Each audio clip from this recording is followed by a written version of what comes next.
Hi, everybody, and welcome back to Homomachina. This is session 4, A Victim of Creation. We hope you enjoy. So we start off watching the news where we found out that Melanie Sanchez is in custody and the suspect behind the Corporal murders at the H10 building. Lucas is trying to sew the hole in the seat of his combi, and then he fails and goes to the afterlife and drinks his sorrows away. Fang pretty much spends the day going to Whitechapel, or working in Whitechapel, and then after that she heads to the afterlife.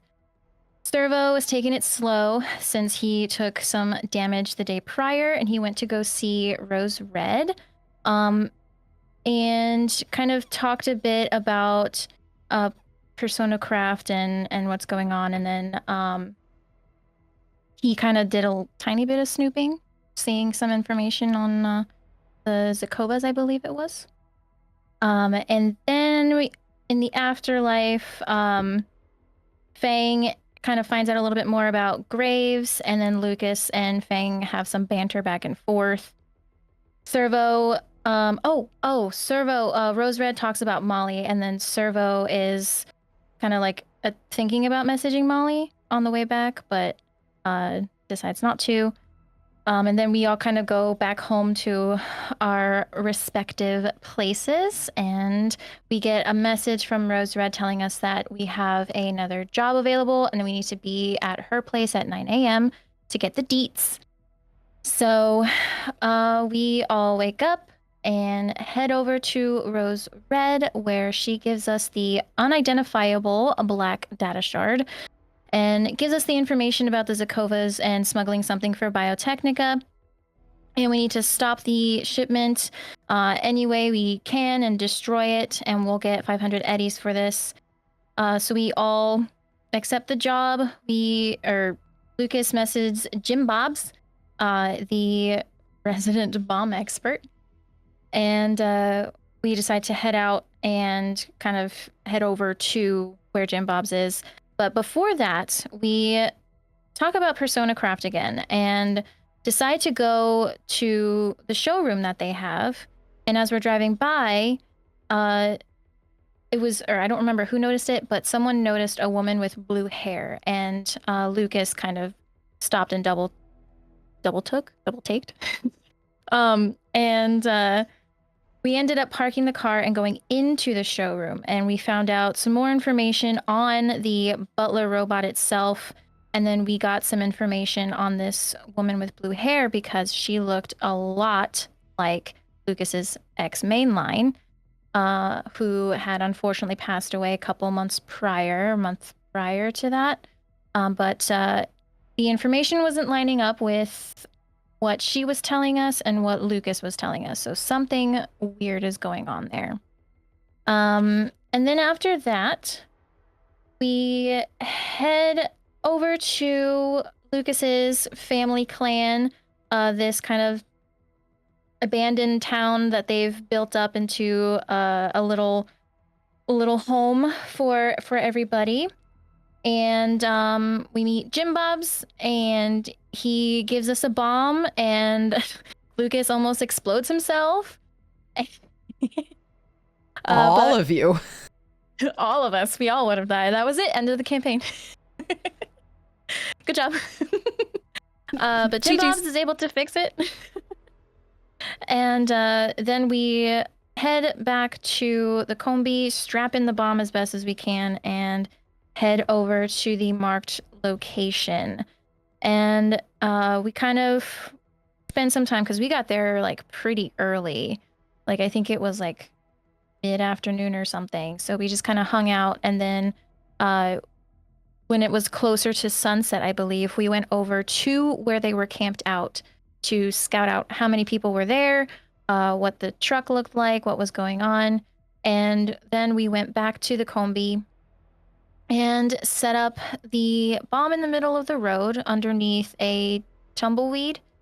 And we kind of waited behind the combi that we made look abandoned and just waited for the truck to pass by And since we saw the truck before, we were able to recognize it as it started to pass, and Lucas hit the big red button when the truck was about 5 feet away from the bomb or so, and then there was a big explosion. And that is where we're picking up today. So that red button gets clicked, and it's almost like everything starts going in slow motion for you all as you hear. And as that bomb goes off, it flips this box truck over, and you see it almost flying over where you all are currently at. And it lands on the top of its, like, not necessarily its face, but like the actual top of the box truck. And the force of the landing, you can hear the glass breaking, the car crunching as this thing takes 35 points of damage from that bomb, 6d12 or 12d6s. And as it crashes, the box truck's back, actually, with that force of hitting the ground, pops open. Roll me a perception check, all of you.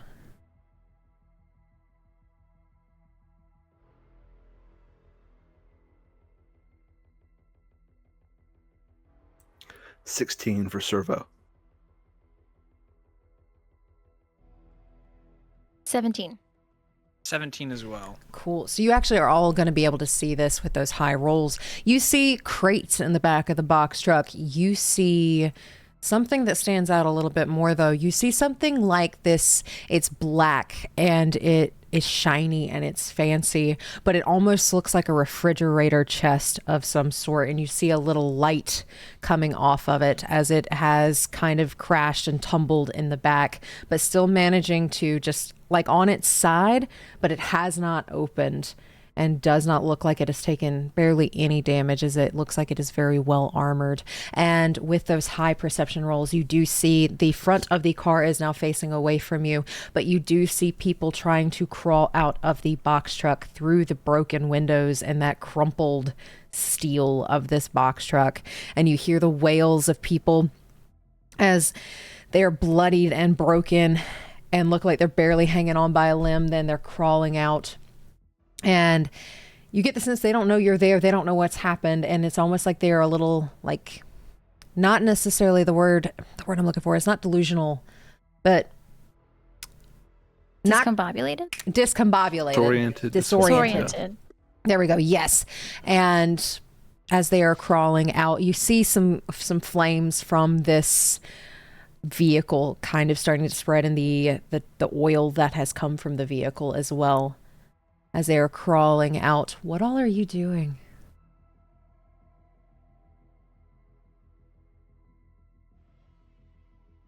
And the vehicle is on fire with the oil everywhere?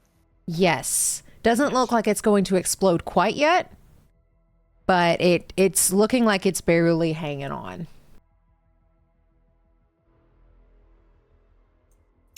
Is the distance on the map currently, is that accurate? Is that where we are?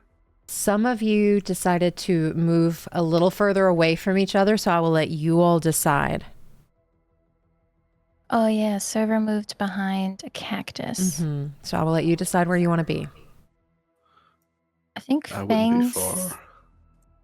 Fang stayed with Lucas.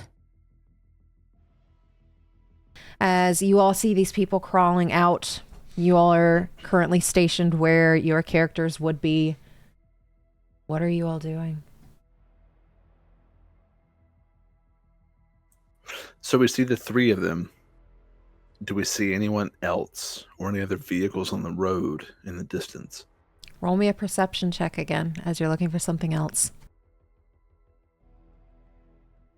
14. With a 14, you don't hear anything yet, but I will keep that in mind. And anybody else who is looking for this as well, you are more than welcome to roll a perception roll as well. Okay, because we all know that there's 6, but we only see 3. You're only seeing 3, and you knew that there were 6. And you said just straight up perception? Straight up perception. Ooh, I crit!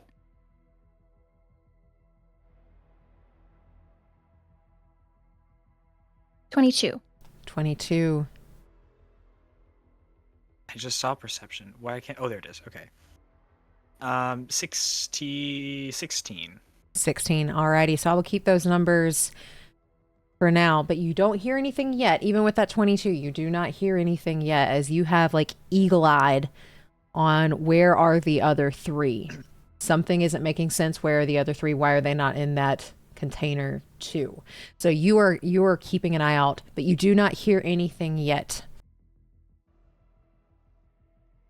Then I think once the truck lands and Lucas starts to see the guys trying to crawl out, he'd make his way over there, in a rush, trying to just like pull them out of the wreckage. And as he's doing that, like if he can check if they have any weapons on them or anything, and just kind of toss them to the side.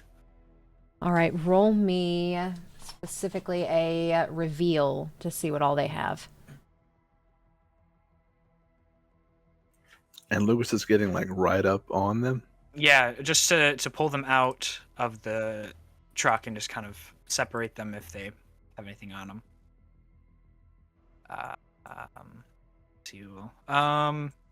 11. With an 11, you definitely find a shotgun, a very heavy pistol. You find a crossbow even, and are able to kind of get those away from these people with that 11. And you can kind of hear as you are pulling them out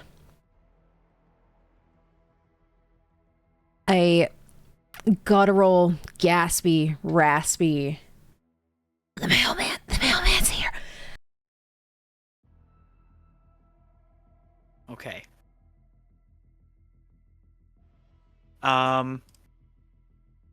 Probably if he can like try and line them up kind of on the, I guess kind of where he is, just like line them up throughout here and just to keep them all in one place. And just like kind of drag them out. Is that possible? Yeah. Roll me let's do athletics. Seeing Lucas do this, can I run up as well? Yeah, am I able to run up as well too? Yes, you both are able to run up, and you do hear them talking about someone named a mailman. There was a bomb. It has to be the mailman. And it's almost like they're speaking of a ghost. Yes. I haven't heard the name the mailman, have I? I'm not familiar with that moniker. No, you're not familiar, and I don't believe... Is Fang familiar with that term?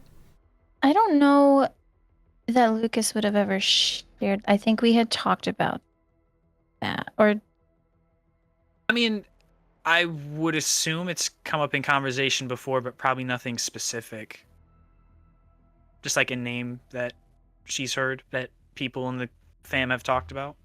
okay, so like it's not directed at you. Just I've heard mailman before. Yes. Yeah. Okay. And you hear them grunting as this is a bomb. It's the Zykovas. They are scared of the mailman. But then it was a 17 for athletics to pull him. Yeah, off to the you're side. definitely able to pull him off to the side as like almost like an anger just fills you, and you're able to just yank them out.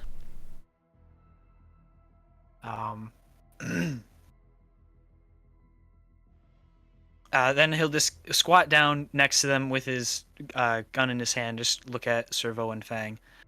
I have some ideas for them, unless you guys have ideas. I think we just flatline him. Think we'd get to that point eventually. Yeah, y'all are the experts on that. And can I walk over to the truck and start looking through it, see if I see any obvious payload? Roll me a perception check as you're doing that. Perception, okay. 16. With a 16, you find containers kind of spread about and like spilt out as the containers, the crates have kind of broken from the power of that bomb you placed into the road. You see labels, carbon, phosphorus, lime, ammonia, silicone, iron, fluorine, saltpeter, salt. And then, of course, you see this very hefty, armored container in the back that is on its side with a little computer screen on it. Bingo. Well, let me ask first, what's my level of chemical knowledge about what these types of things would likely be used for? Roll me a science check. This is our first science check. First science. I gotta find science. I don't roll for that. There it is. Oh, it's not great. I get a +5. Let's see. 10. With a 10, you know that they are very common elements for the most part. You know, sulfur's in there as well. Sulfur doesn't smell good. You know, iron. You kind of think for a second, that's what my gun's called. And you're waiting, no, that doesn't fit. And then ammonia, that's a cleaning agent. Carbon's in pretty much everything. So I recognize some of the names. I don't really know what they'd be, why these people would have them, why they'd be so important. You can roll me a concentration check.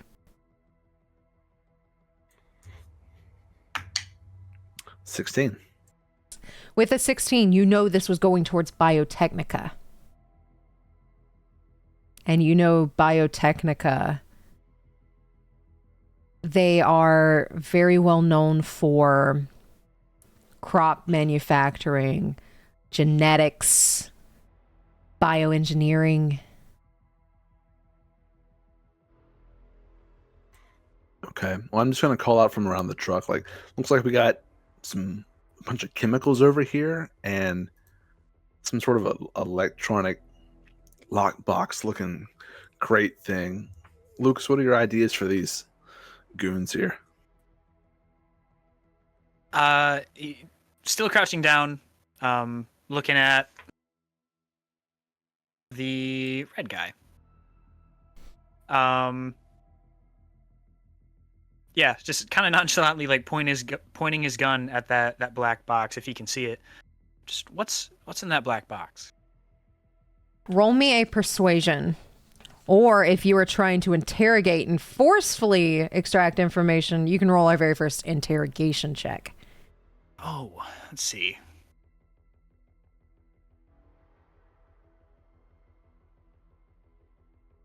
Math, if math can math. 18. There we go. 18. He looks up at you from the ground and like he's bleeding from his mouth, his nose. There's a big gash on the side of his head. Looks like there might be a little bit of glass stuck in it. Don't ask questions. Don't know.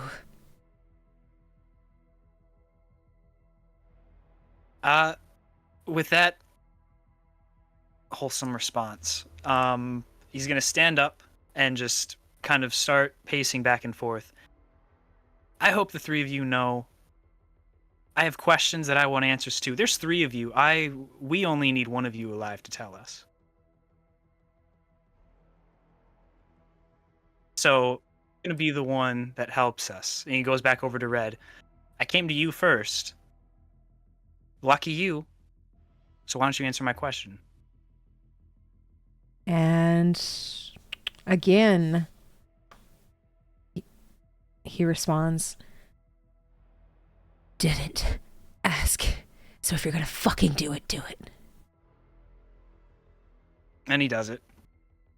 And are you using your pistol? Yeah. We're gonna say you're able to easily. You got him. As he is dead, and you hear the other two just grunt as they're really battered and bruised and hurt and just saw that gun go off. After that, he's just gonna... I mean, this is just like second nature to him, but he's gonna look at Cerveau and Fang just like, It's okay. Yeah, I just sort of peeked my head around the truck at the sound of the gunshot. Like, okay, yeah. Yeah, I think Fang, she's just kind of watching because I don't know that Fang has ever seen this side of Lucas before. So she's just kind of like, what the fuck? Then he's She gonna. might get a little closer though. Then he'd walk over to Green, crouch down, the same as he was next to Red. You heard my previous question, or do I have to repeat it? Roll me a persuasion on this one. Or interrogation, I will let you choose. Oh no, it's not as good. You can choose Is there- interrogation or persuasion, whatever you want. Is there such a thing as advantage? Or a help action? If you were to help, we can say that Lucas will get a +2. How are you helping? I was thinking I could just walk up and just shove my shotgun right on his cheek. Ooh. So he'll kind of like, as you've got that shotgun on his cheek, just kind of like look up at you, and he's ragged breathing. Cute. As he's just staring. Thank you. But you do get a +2. So 14 then, total. With a 14, he spits on the ground. Fuck you. She'll kind of push on his cheek. Answer the fucking question. And he just stares. She'll cock the... He doesn't wince. She'll look at Lucas. And he'll just like, he'll give a little nod. It's like, well, I can do it, but if you're going to do it, then it's all yours. She'll pull the trigger. And with that being a shotgun, it explodes Shoes. onto the guy behind you as well, as Green is gone.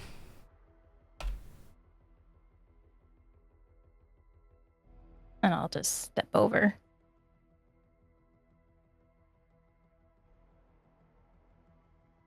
Well, crouching down next to Blue. Your lucky day. Your friends didn't want to help. You have a golden opportunity here. What's in the black box? Roll me persuasion, and as you're rolling persuasion, you do notice that this one seems to be a new recruit. He's scared, he's shaking. He just saw 2 people have their heads exploded. This is a very young Zykova. Can I peek out and look at him? And can I don't know how this works, but can I use scanner to see if he has a neural implant? Yes, roll me interface. 13. With the 13, you don't get a neural link on his body. You get one on the refrigerator. I've never jacked into a person before, so I was wondering, like, if he's got a neural link, then maybe it's in there somewhere, even if he doesn't want to say it. I don't know how that would work. I don't know if this is the time and place to be jacking into human. There's no way to say it. There's Jacking no into way to what? say it. Jacking into what? Jacking into these dudes on the side of the road.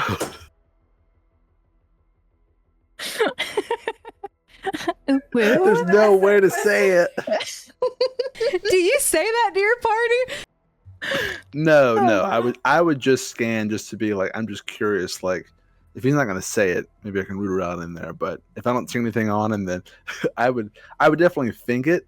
And Cerveau would probably think, there's no way to say this out loud. I'll just keep it to myself. Yeah, you see an access point on that refrigerator through that computer screen, but you do not see any on his person. Okay, I'm not going to jack in. I'm going to keep looking out at trying to hear and see anything. Because again, we know we don't have everyone here that we're expecting. Okay. And what are Lucas and Fang doing? Fang is following Lucas's lead. Then crouching down next to Blue, the young one, the new one.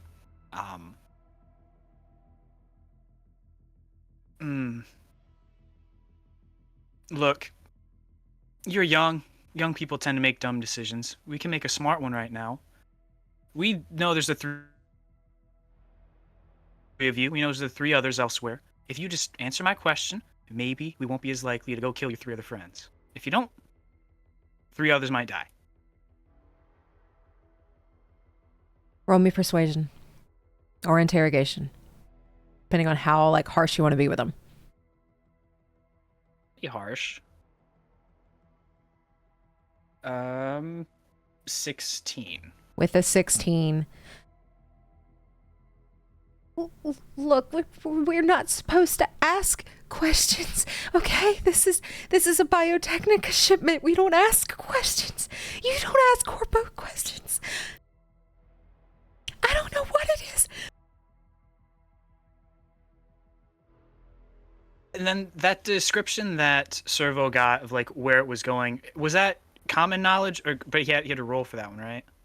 For Biotechnica, Yeah. you all know through Rose Red that this shipment is for Biotechnica.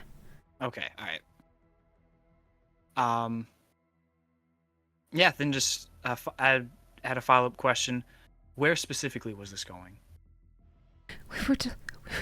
We were delivering it to the front, the door for Biotechnica, the entrance that we normally go into. This is my first time doing this.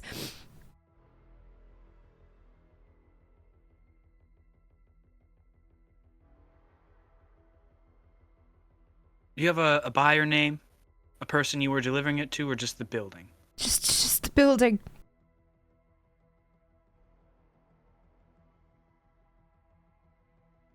He'd stand up and look at Fang. Well, he doesn't know what I want to know, but he's been a little helpful. I guess. Roll me a perception check. All of us? Mm-hmm. Well, you and Lucas.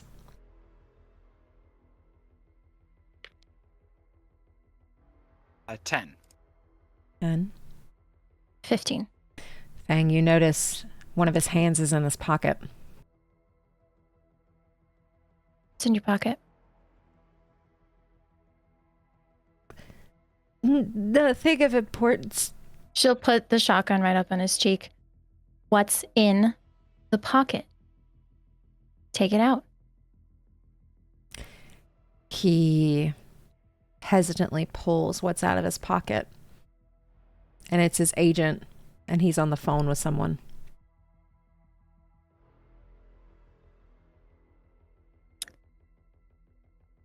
Fang is going to take the phone. And with the butt of her shotgun, she's going to smash it. You're able to smash it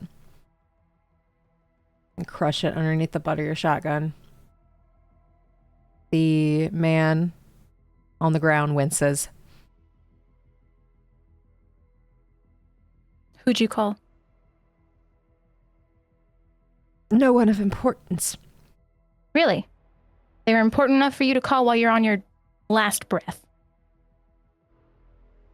He gets silent. Well, what was your name, son? JD. JD. I appreciate you being helpful. And then does it. And he is gone. And with that 22 perception, you start hearing motorcycles coming, and they are coming fast. We got company, guys. And before we keep going, is there anything you want to do, Cerveau? I think at the third gunshot, I would just sit down and be like, oh, damn, hat trick, nice. And do I hear the sirens or the motorcycles, sorry? Not yet with your 16. 16, 17? Not yet. 16. 16. With that 22 that Fang had, she is hearing them. And they are on their way. Yeah, she'd turn around as soon as she heard it and just say, "We've got more." Which way? Are they coming from behind? They are coming from behind and they are getting very close. And you get the sense that they were following behind this truck at a specific distance and getting that phone call from JD. They are booking it in and they know where you are. I'm just going to backpedal back behind my cactus. Do I have time to get all the way up there? We'll say you have 1 round to get where you need before the motorcycles come in.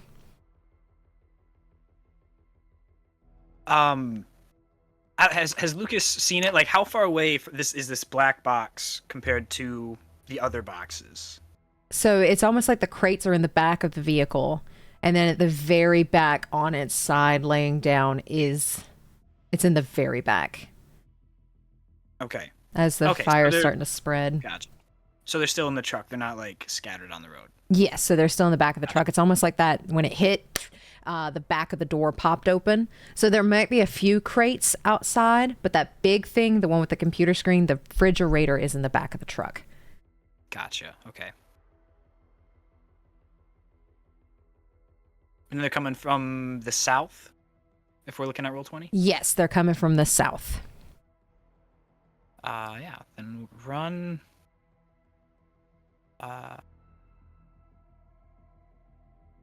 Over here, if I can get that far. You can get that far. And you're able to get behind that cactus, get set up. You have some cover. I'm going to say a cactus has 5 HP. I think that works for a cactus. And Fang, where are you going? Ugh. I don't want to be too far away. Is it possible to run like back here? I'd say so, yes. Okay. So she'll run back in that direction. I have 7 movement. Okay. And I'm actually going to move right here behind the downed truck. Alrighty. And just, we're going to have to do some rolls whenever combat starts to make sure you don't get in any fire or anything. But your cover has 25 HP. How close am I to fire, just roughly? Roughly, it's kind of like scattering all around it. So here, just kind of very sporadically. So we'll just do a couple rolls, see if you get caught on fire or anything. Okay. I mean, I want the cover. I don't want to be standing in fire, but I understand there's a risk. I'm thinking they're not going to just run over their shipment, so they're going to stop before they get there. Okay. Hopefully. You see these 3 motorcycles come in. They're coming in hot. They're coming in fast as they book it and then slam on brakes when they see the scene out in front of them. There are 3 friends on the ground, completely, one without his head, the other 2 with gun bullet wounds in their head, and they slam on their brakes. They notice it's on fire, and we're going to roll for them real quick to see if they notice like the charred burn of the bomb, which they don't. And they all get set up. Hear one of them. We know you're there. Where are you hiding? And then the other 2 start stalking. I need everybody to roll initiative. 11.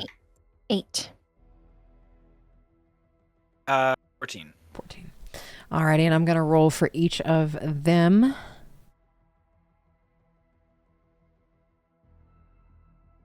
Where is my green dude? Okay. That wasn't good. Okay, green is 5. Blue is... Okay. 11. Cerveau, roll me a D10. Yes, ma'am. We're doing rollies. 6. All right, you go first. And lastly, red. All right. What is 7 plus 6? 13. Okay. Alrighty, so our order is going to be Lucas, Red, Cerveau, Blue, Fang, Green. It's sort of like checkerboard them. We swap back and forth. Yeah. So it looks like we're checkerboarding pretty well on this one. So Lucas, with you starting, what do you want to do? They don't quite know where you're at yet, so you can hide or you can go ahead and shoot. Just real fast, above table, because I'm trying to find it in the rules and I can't. What's what's like the damage in the range specs on a grenade again? For a grenade, for your hand launcher. Yeah. So that is considered a heavy weapon. That is going to be 66s. Your standard magazine is 2. I think you only have 1 grenade though, right? I think have I used one? I think I have. So I think I'm at 2 left. Okay, 2 left. Okay. Your rate of fire is 1 for that weapon. And it does require both of your hands. But the range, depending on where you shoot from, 0 to 6 yards is 16. 7 to 12 is 15. 13 to 25 is 15. 26 to 50 is 17. And you are currently, which one are you going for? Well, I was just wondering the specifics. I'm not sure if I was doing that just yet. Okay. What's the blast radius? Wasn't it like, Ooh, was it 10? blast radius. 15? Blast radius is all explosive weapons deal their damage to all targets, including the terrain, in a 10-meter yard by 10 meters. So that big. Shit, okay. I think for his turn number 1, let's see, 1, 2, 3, 4, 5. If right here, I'm not sure, is this like S in the sand? Is that like a significant like little mound, or is that just like a little thing? So it's kind of like a little like dune-esque. It's not super big, but like if you were to get really low, you could hide behind it. But it's not like if you stand up, it's not covering you. Right. Yeah. So then I think he'd move over there and then just kind of get down, trying to stealth it, get a little close. All right. We're trying to get a little closer. Roll a stealth check.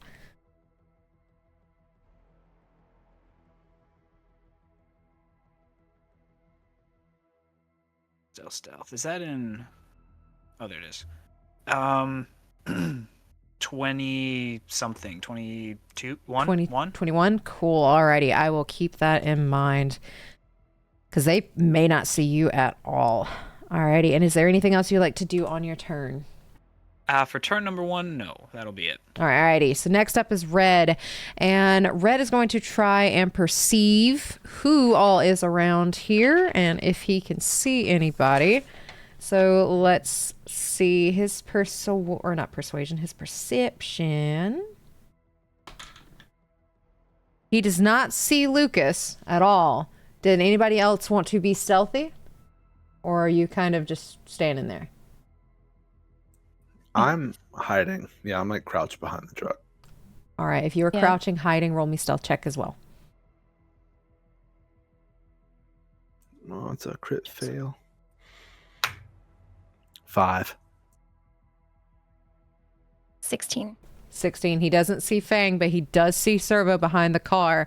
And he's going to point Cerveau out to the rest of his buddies just very quickly and point to where Cerveau is as he is going to take his movement of 4.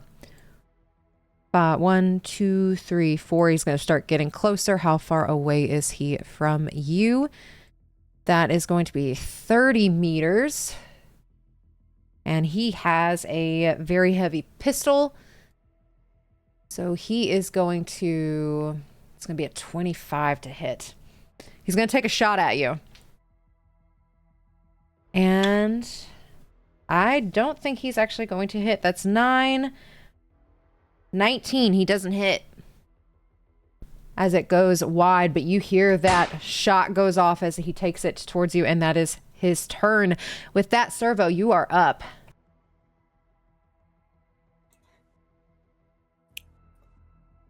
Servo's gonna yell out, "Shit, boss! Why are you shooting at me?"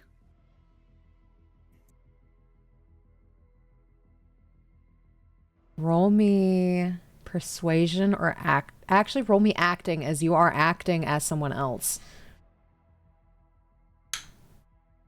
I'm gonna put 2 luck points into it. Okay. So it's gonna be plus 10. Come on. 15. He rolled a 13. I'm a Zykova now. As he is walking towards you. And he pauses. Then he looks at the 3 dead bodies on the ground that are still there. Looks behind him. And notices the other 2. Why the fuck are you out here? This was supposed to be 6 people?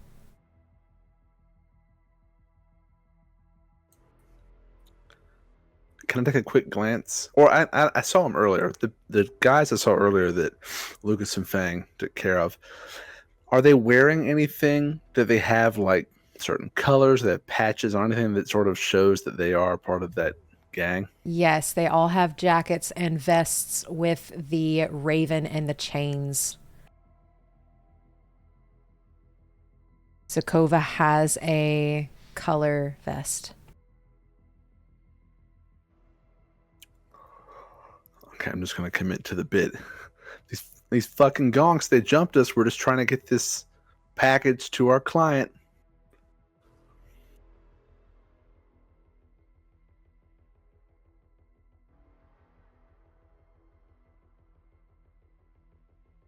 All right, so he rolled a 14 plus 9 or 23. He crit successed. Where's your vest? And how do you know of that? This was quiet? And he also realizes, no, he wouldn't for you. Never mind. You weren't talking. Where are the other 2? If you would like to leave with your life, at least.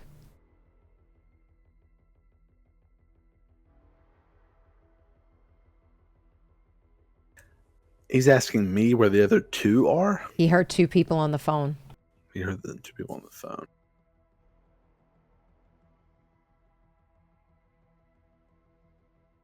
Where's the mailman?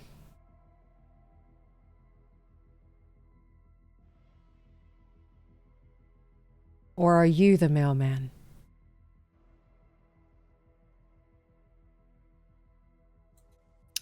Look, I just need a hand getting this stuff back together, and then we can take it on to where it's going, and we can all get paid. Come on, boss. He looks at the 3 dead individuals and the 2 behind him. He knows the 6 that are on this mission are here. Step out from behind the vehicle.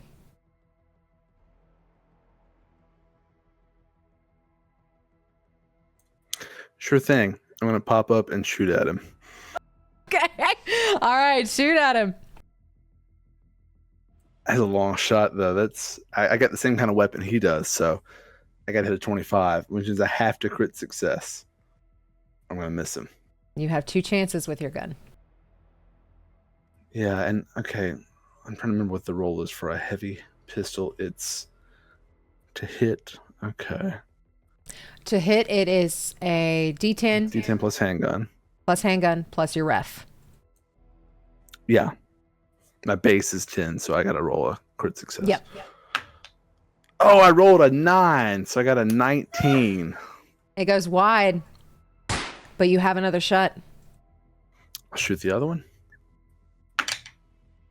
That one's cocked. No, 14. Goes wide as you shoot, and now they know, and he is looking directly at you. I think we found him. And with that, It is Blue's go, and they, all hearing the mailman, are starting to stalk forward to where those shots were. And with Blue is going to take his move of 3. 1, 2, 3. And he is going to aim his crossbow at you as you have now stood up. You are currently 32 meters away. So that is going to be he needs to make a 17. He rolls an 8 plus 6 plus 10 for a 26. Yeah. So he's going to hit 28. I thought it was 24. It doesn't really matter at that point, though. Yeah, he just needed a 17 to hit, so we're still good. That is going to be for a crossbow. 4d6s. Bruh. 6 points. 6, 10, 14.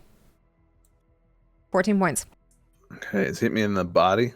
He hits you in the body. Okay, so I take 3 damage. And my armor jack goes down by 1.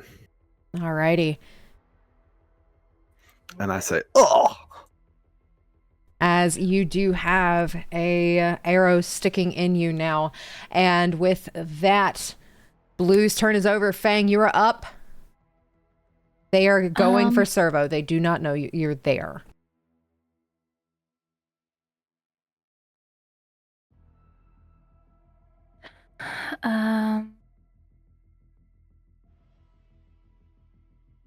Can only move like you said. The squares are 2 each? The squares are 2 meters, but you can move however many squares you have for your move. Right. I have 5, so I can't move like equally. You can move 5 squares. I can move 5 squares? Mm-hmm. Yeah, so you can move 10 meters or 5 squares. Okay. Okay. Makes sense. Okay, so 2, 3, 4. 1, 2, 3, 4, 5. Ooh. Okay, I'm just gonna move up here behind this cactus. You got it. And she's trying to stealth it. Trying to stealth it. Okay, roll me a stealth check as you move forward. Oh. That was a crit fail. I will say Okay. if it's a 1 or a 0, you trip and they hear you and they see you. Cool. Okay. So it's stat plus the level plus another and subtract the new d10? Yes. You get the 1 that you rolled, right? Yeah, so it's You 1 subtract the next roll, yeah. plus your base minus your new 9. d10. Okay, so 9. -1. All right, you do trip and fall slightly as you're not used to the desert terrain out here. Goddamn city legs. This is not your favorite terrain as you fall. And they hear you and they do look over at you. And now they know there are 2 of you, but they still do not see Lucas. But with all this conversation as well, you do know that whoever this mailman is, they don't know who or what they look like. So they're kind of assuming it could be either of you at this point. Okay. And since you have been caught, is there anything you want to do? Let me see. So from here, that's 20. So, I would need to hit a 20. For your shotgun, yes. And for your pistol, yes. Yeah, and for my pistol. I think she's gonna stay squatted behind that cactus. Even though they know she's there, she's gonna stay squatted. Okay, so not standing up. Gotcha. All right, with that, it is now Green's go. And Green, the one that seems to be the most unhinged, is going to 1, 2, 3, Well, let's see. 1, 2, 3, 4. We're going to move her right there. And she is looking between the two of you and realizes that Cerveau had some balls trying to pretend he was a Zykova, and she did not like that, so she is going to try and shoot Cerveau. And that is going to be, let's see, you're 30 away. She has a pistol.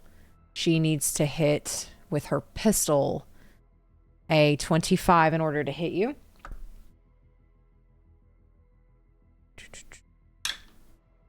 She rolled a 6 plus 6, so that's 12 plus 12 is a 24. So she just misses with a 24 instead of a 25 as you hear her pistol go off and she misses. Damn, they're good shots. Plus 12.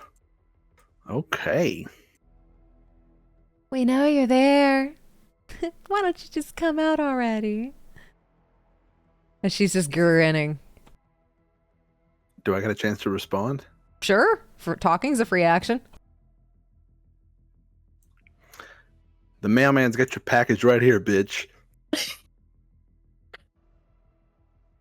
And you see, with saying you are the mailman, all of them, even though they know Fang is there, Fang has been forgotten about. And with that, that was Green's turn. Lucas, you are up. Okay. Let's see. 1, 2, 4, 5. I think I'll move up to right there. And as soon as he gets a little closer, he'll also respond to what they said. Did you know I was here? And then chuck a grenade over in that direction, trying to like land it right in the middle. Alrighty. To hit all of them, like right in front of blue, if that's possible. Right in front of blue, you've got it. All right, so how this works, you have to hit a DV required to hit your intended target, so you're trying to hit the middle. And so with a grenade launcher, they are... So that's 20 feet. With a grenade launcher, that is going to be for you a 15 to get it right in the middle. Is that... So then what would... That doesn't count as handgun, does it? Or is that like heavy weapons, or what is that? That counts as a heavy. Heavy, okay. Okay. Man. 14. Oh, shoot. Okay, so how we're going to do this is instead of hitting in the middle, we're going to say you get 2 of them. What 2 do you want? Let's see. Did he see... Red was the one that actually hit Cerveau, right? Red, it was blue. It was blue, okay. Then probably want to hit green and blue. Green and blue, you got it. All right, roll me for the grenade launcher.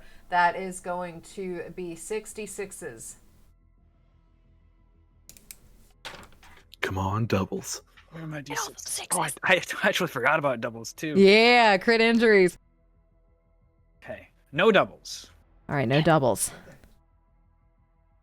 But, all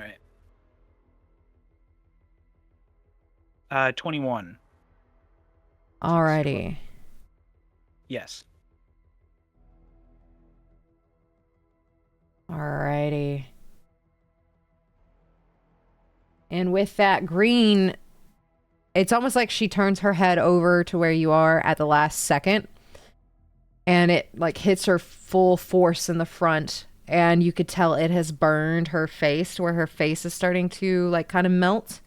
She's still standing, but she is not looking good as you do 17 points of damage to her in one go with a grenade launcher as she turns your way. And you get the sense she is now seriously wounded and will be taking -2 to all of her attacks from here on out and actions.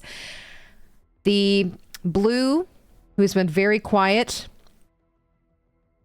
takes that full brunt, but it's almost like he's got a little bit more stature than she does. And with that, is there anything else you would like to do on your turn?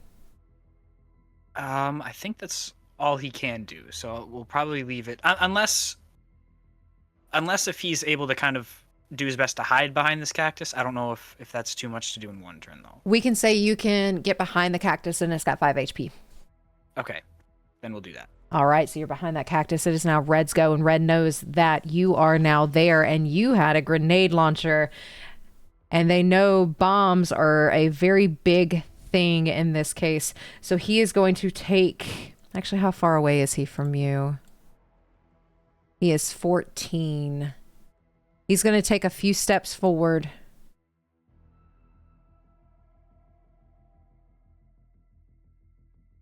And he's going to keep on going to right there. And he is going to aim his pistol at Lucas. And as he aims down, well, we know you are now. And he's going to shoot with his heavy pistol. And that is going to be... That's a 2 on the die, plus 6 for an 8, plus his handgun is 10, so that's an 18 to hit, and he did a 13. But you can move. I was gonna say, what do I have to do for dodge again? So for dodge, that is like a melee encounter. And for melee, I had this. Dex, and then evasion, plus a d10. Okay. Dex. I need a calculator. Jeez.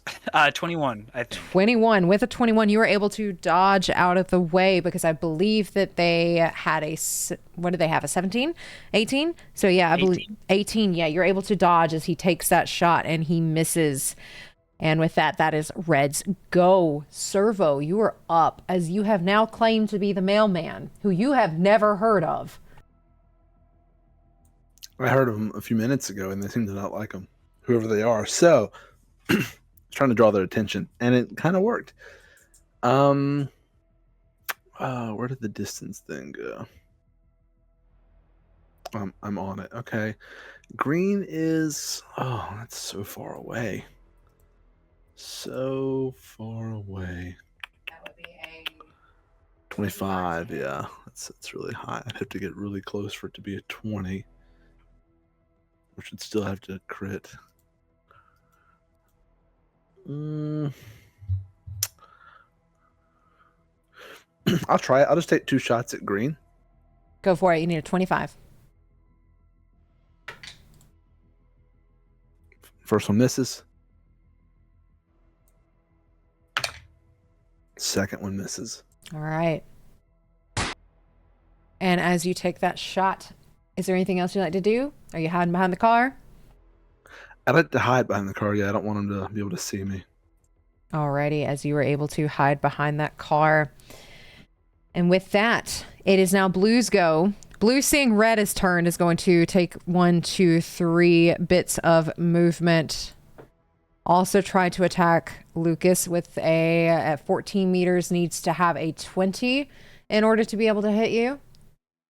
So that is going to be, and this is Blue.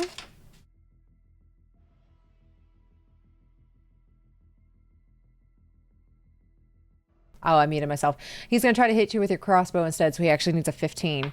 That is going to be a 2 plus 6, 8, plus his archery is a 10. That's an 18. You can try to dodge it. It was a 15 to dodge. 15. So with an 18, that is going to hit, and that is 4d6s. So the first 2, that is going to be 7, 10, 14 points of damage. 14. So then, if I understand it correctly, then armor goes down by 1, and I take what's left of 3? Yes. So armor's not at 10, and you took 3 points of damage. There we go. And that is his turn. He is not saying anything. He is just, with his Zykova and entirety, personality, that whole aesthetic, is walking, stalking towards you. And you've seen this before. And with that, it is now going to be Fang's turn. Fang, what you doing? They do know where you are. Yeah. Fang is going to move 1, 2. She's going to move right here. And with her shotgun, so that's a 13 hit. Oh, She's real gonna shoot quick. at How many meters was that? Red. That was 2 squares. 12. 12. So 12 meters is going to be with a shotgun of 15 to hit. Oh, sorry. I was looking at SMG. My bad. No, you're good. Okay, yeah. So, well, I'm still going to do it. Okay, so 15. That's 12, 13, 14, 15, 16, 17. With a 17, that is going to hit. All right, so that is 5d6. Oops, this one's cocked. Dang it, no double sixes.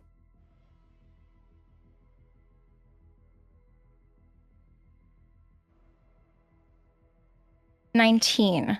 And then she's going to take 2 more steps to go back to where she was and stay behind that cactus. All right, you've got it. As you're staying behind that cactus and you hear that shotgun go off as you shoot it, and you actually do hit Red. You're behind the cactus. It is now Green's go. Green is hurting, but Green is going to still try to make her way towards where Cerveau is. Very, very slowly as she takes her movement of 4. 1, 2, 3, 4. She's going to use her action to dash. 1, 2, 3, 4. And she's going to get closer. And with that, that is her go. Lucas, you are up. Okay.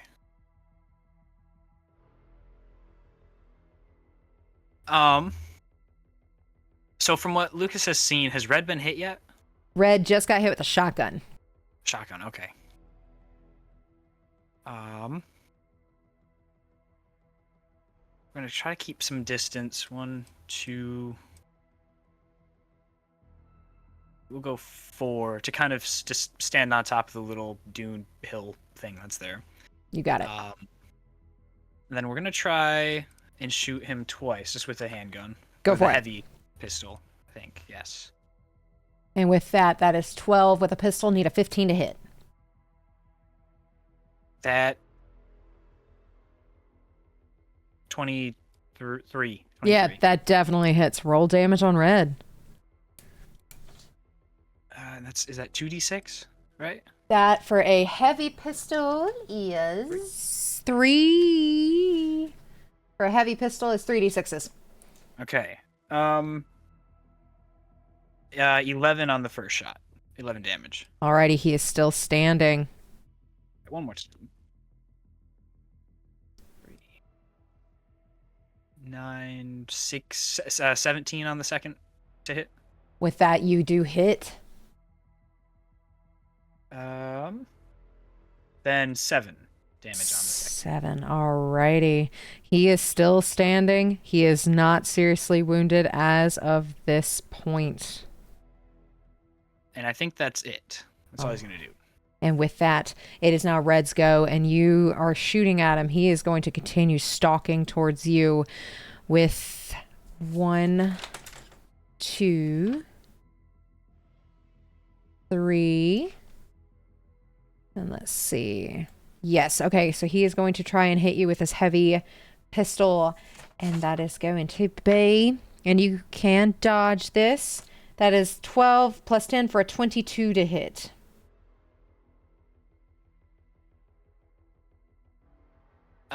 Dodge was 20. Dodge was 20. All right, that is 4d6s. 5, 6, 7, 8, 9, 10, 11, 16 points of damage on that one.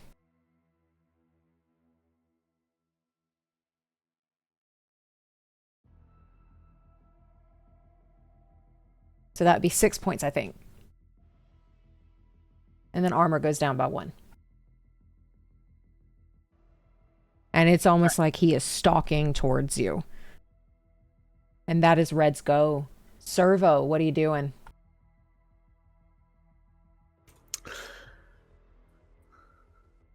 Okay, Cervo's I've got 7 move. Mm-hmm. I'm booking it out from behind this truck, and I'm charging right up to Green's face. Go for it. And I'm going to shoot twice point blank range.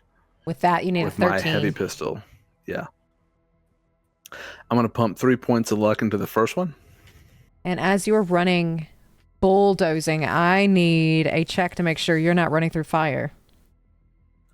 And what would that check be, GM? That check is going to be...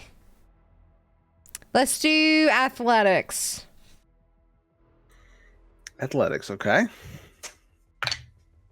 17. Yeah, you're fine. Okay, and he's like kind of nervously, but also trying to sound tough, like screaming, running at her. And okay, first shot. So I added 3 points of luck to it. It's got to be a 13 to hit. It's plus 13, so this can't crit fail. 21. Roll your damage. 3d6. I didn't get double sixes. I got 3 5s though. 15 points. 15. How you want to take green out? I want to put it like right to her chin and say special delivery and pull the trigger. You're able to pull the trigger as she is now gone, and it's almost like she didn't even have time to register as her face is kind of melting from that grenade earlier. And like as soon as that bullet just goes up her chin, it's almost like the rest of her head goes with it, and you get a little bit of bone and gore that just splatter everywhere as you take her head off. Is there anything else you'd like to do with your turn? Because you still have one more rate of fire. I do, and I was looking, if I move one closer, it's not going to put me in a smaller range. It'll be the same to hit. You would need a 20. So I think I'll just go ahead and shoot from here. You got it. No luck on this one, so I hope I crit. Actually, I'll put 1 point into it. That way I could potentially... do you have to beat it, or is it meets it beats it? I do meets it beats it. I think it's easier. So you need to beat a 20 or meet a 20. So I'll do 1 point of luck, so I get to roll. I had to roll a 9 or a 10. Rolled a 5, so 16. 16. Didn't quite meet it as that shot goes wide. And with that, is there anything else you do on your turn? No, I'm gonna hold right there. All right, you're holding right there. It is now Blue's go. Blue is pretty hurt. And I'm going to roll something. Let's see, for Blue.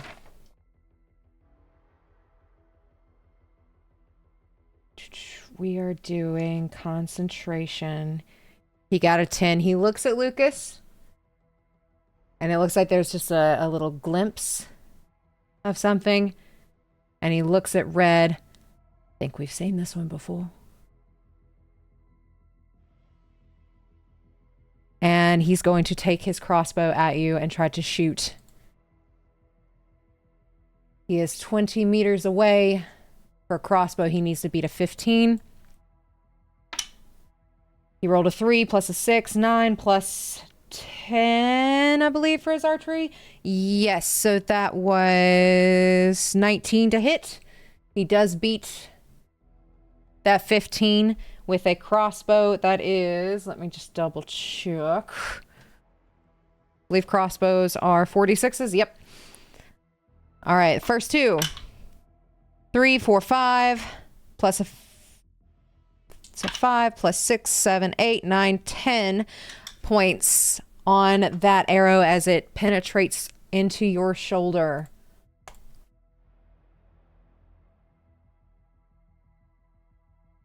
And I think that would be 3 points of damage for you. My armor was at 9 before, so it goes down to 8, and the damage was 10. So is it 1? Okay, I wasn't sure if that was taken off before or after the armor goes down. After, or before the armor goes down. There we go. But yeah, you get the sense. Roll me a concentration check.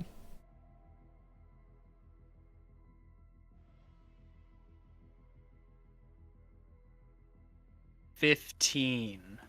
They look familiar. And just kind of flashes of that one night from a month ago start to flash before your eyes. Okay.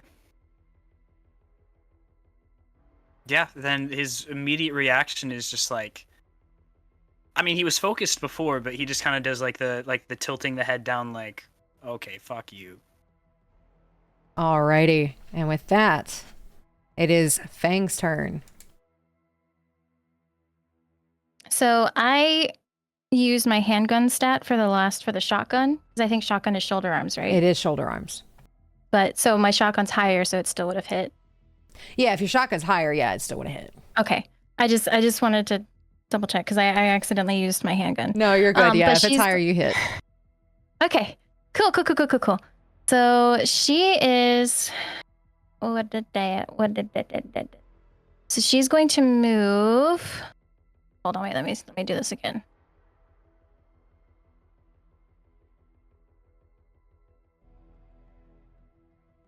Yeah, she's gonna move forward. 2 more. She's gonna do the same thing that she did last time. She's gonna step forward twice, shoot with her shotgun. You got it. At red. At red. Go for it. I crit. Nice. Let's go. Okay, so 16 plus 10, 26. 27. Yeah, with a 27 at 8, all you needed was a 15, so you got it. Roll your damage. Okie dokie. I crit. Okay, alrighty. So 2d6s. Go ahead and roll our damage, and then we'll do the crit injury afterwards. Go ahead and tell me what you get. Okay, so add up all the d6s first, right? Add up all the d6s first. Yes. Okay, so 12.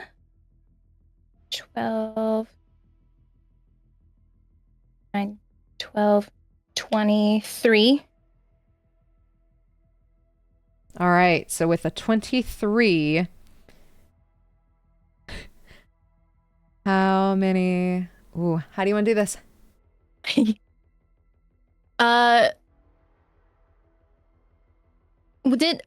Did Red say anything to Lucas? Let me roll and see if he remembers. Because I don't remember what he said. Okay. With a...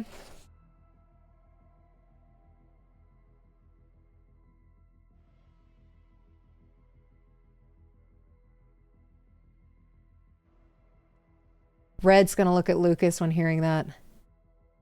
How's that pretty little main line of yours?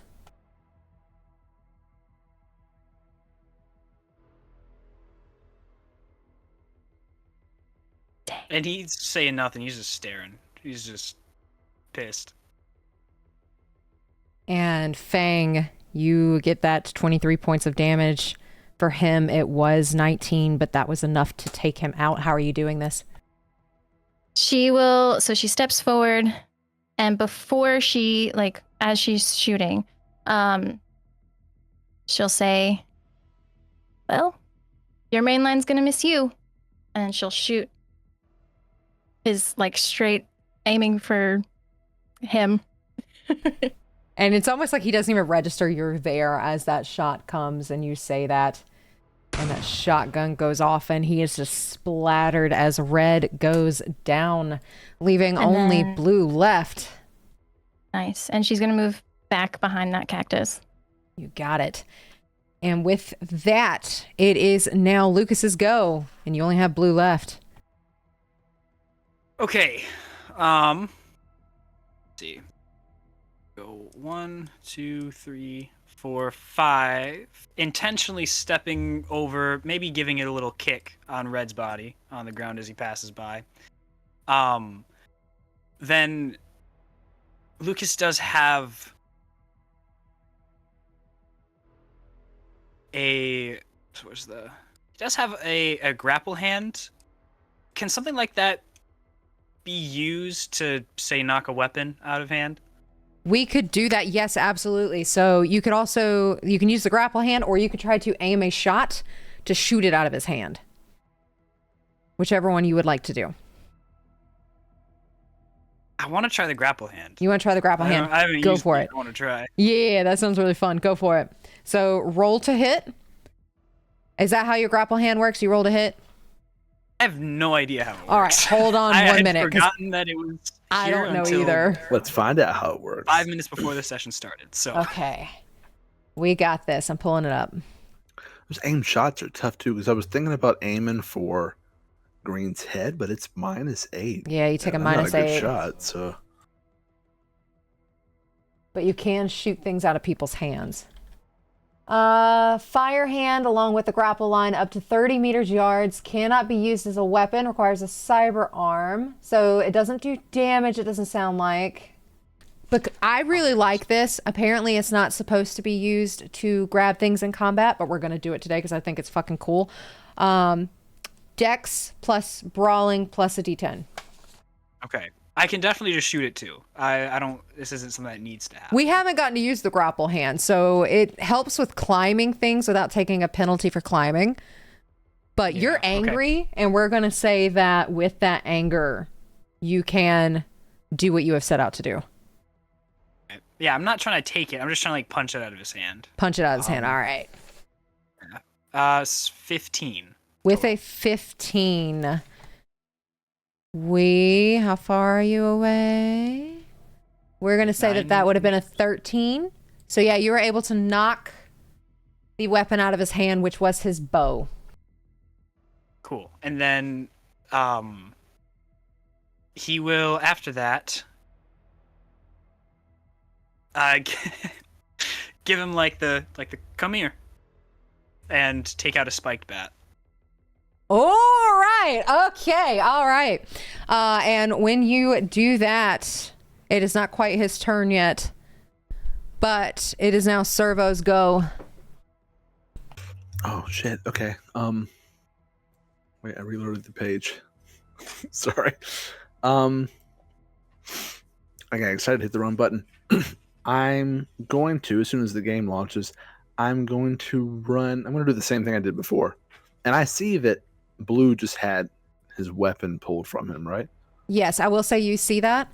And you see Lucas pulling out a bat and doing this and looks extremely pissed off.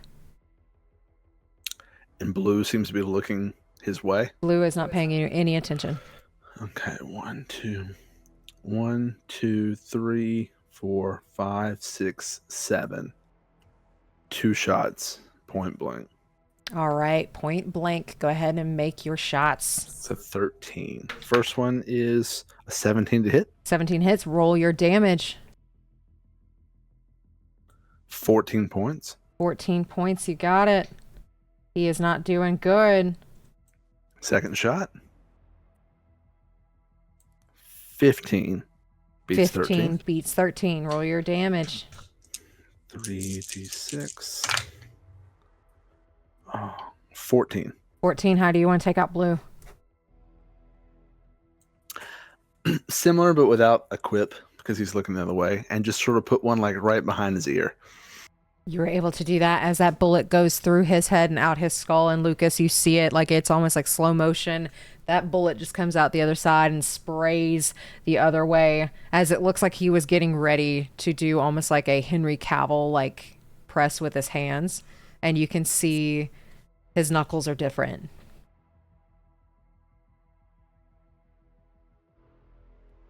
But with that, you have taken out 6 Zykovas tonight.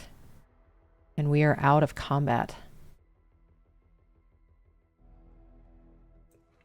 This asshole shot me with a fucking crossbow. There What isn't year is anything. Sorry, I'm sorry.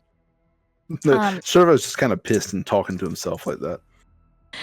There isn't anything that Fang can do without speed heal to heal anybody for extra points, right? No. Okay. And no one was critically injured, so there's nothing to fix there. Is anybody seriously wounded? Yeah, so there's really nothing you can do at this point. You could add some flavor and things like that to kind of stitch some people up if they're bleeding, but it wouldn't have an end game. Yeah, there's no roll or anything. Okay. So hearing Cerveau saying that he shot me with a crossbow, she's gonna run over to Cerveau, say, "Are you okay? Do you need me to do something? You want me to pull it out?" So when I hear them, I'm just kind of like look down at the bolt sticking out of my shoulder and be like, Okay. if you can get it out, I mean, that would be awesome. Okay, so she's gonna pull it out. Alrighty. Roll me a surgery or a med tech skill. Whichever one you would Okay. like. See, like surgery. So I could do paramedic as well. Paramedic, there we go. Yeah, I'm cool with that. Okay. I am cool with that. 18. 18. You do know how to take this out. You, with that 18, know it's better to break the end off instead of ripping that arrowhead back through. So you're able to do that and pull both ends out of Cerveau, as you are now holding two ends of a bolt from a crossbow. You want to keep it? Oh shit! It went all the way through me. Yeah, I'll keep it, and Sure. I'll take it from Fang, and I'll take the arrowhead and stab it in the back of the head of Blue, on the ground beside me. And you were able to, and you hear that like squish and crunch as you shove that arrow into his head. And then Fang's gonna run over to Lucas. How about you?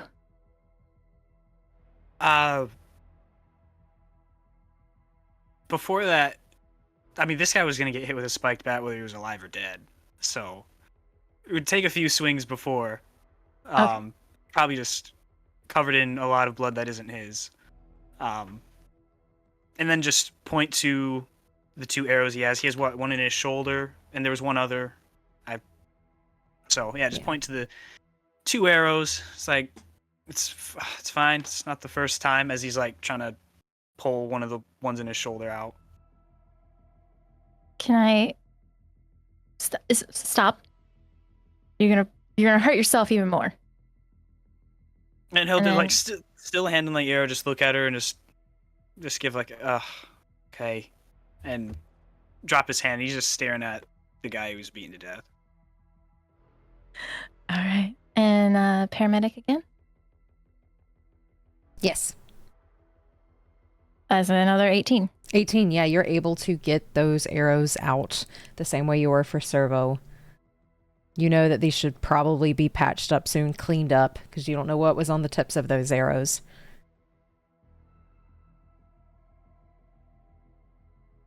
True, yeah. Okay. Well, all right. No one's mortally injured. Just shot with arrows. Lucas, roll me a concentration check. I don't like being called out for random checks. That was I know they don't stack, but that was a double crit. Nice! So 20 plus your base.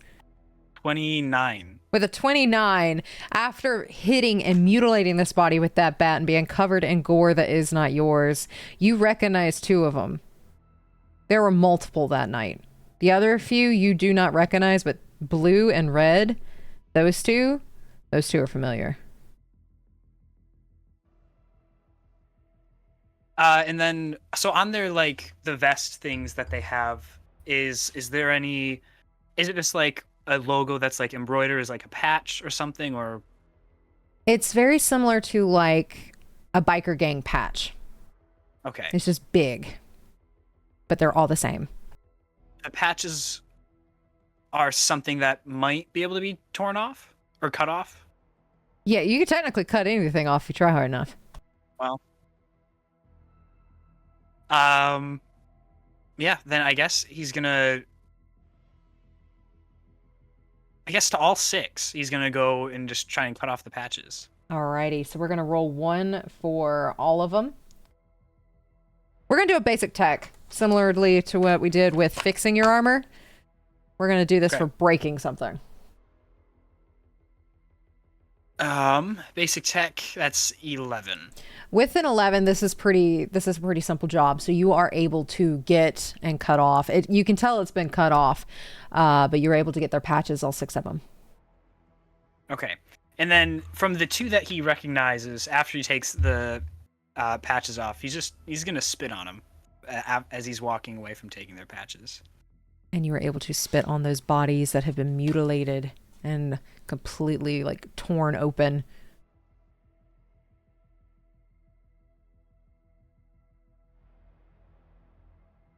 Well, did we ever figure out what was in the black box? It looks electronically locked. I haven't had a chance to look at it, but I can go do that now if we think we're clear. I mean, we'll cover you. Yeah, I appreciate the help with the crossbow bolt. You two are really good in the fight. I guess the pacifist thing didn't work out for me today, and I'm gonna walk over slowly to the locked case thing. All right, you're able to walk over to the locked case thing, and this box, this refrigerator chest almost, is on its side. The flames from everything earlier seem to be dying down just a bit. But you see a very well armored, sleek, black refrigerator chest. So it's large. It's like a big freezer looking thing. It is a freezer chest, very similar to one of those. It's big. Okay. And I already found the access point earlier when I scanned. So can I just jack into it? And are you putting your goggles on? I will put my goggles on, and I will jack into it. So just have like the AR overlay over the real world there. I'm just looking at what some of my programs do that I have. I always forget. Okay, cloak, speed, backdoor. Okay, so I'll jack in. First floor. All right, you jack in and those pixels show up again for you. And the first floor, is a file.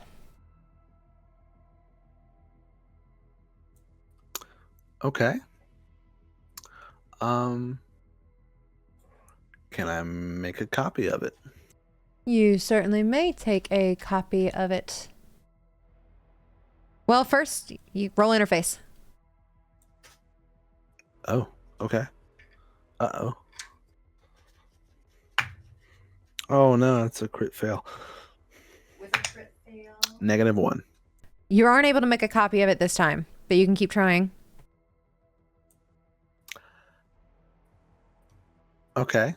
Can I try again? First, you may try again. Am I remembering this wrong? You're looking at me like that's not the rules. What isn't a neck action? Moving and saving a copy of a file. Okay. So I can't read it unless I pass one, but I can make a copy. But let's say for the sake of it, I was trying to read it and I failed. Okay. That's up to you. I don't want you to fail if that was not your intent. It was never my intent to fail, but I do often. I will. Okay, so I'm a little bit put off by that. I'm going to use Pathfinder instead. All right. Roll me a interface for this one. And this one I know requires an interface. Yeah. Oh, another failure. Oh my goodness. -2. I swear I've done this before. That you're kind of like angry about that file right now. What's on that file? Okay, let me do ID one more time then and see if I can see what's on it for my third action. 8. You still don't know what that file is.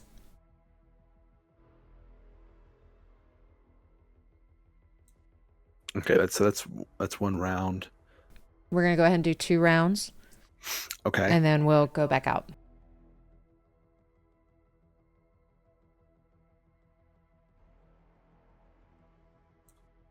Okay, I'm going to use Pathfinder again. First, I'll make a copy of the file since I can't seem to crack into it, and I'll try to do it later. All right, you got a copy? Then I'll use Pathfinder. You got it. 10. Next floor is a password, and you cannot seem to see past that. Okay, I'm going to move down to the next one. You were able to do so. You got a password in front of you, and it looks like this door. Okay, I'm going to boot up my worm program that adds 2 to this, and I'm going to try to use backdoor on it to get through it. You got it?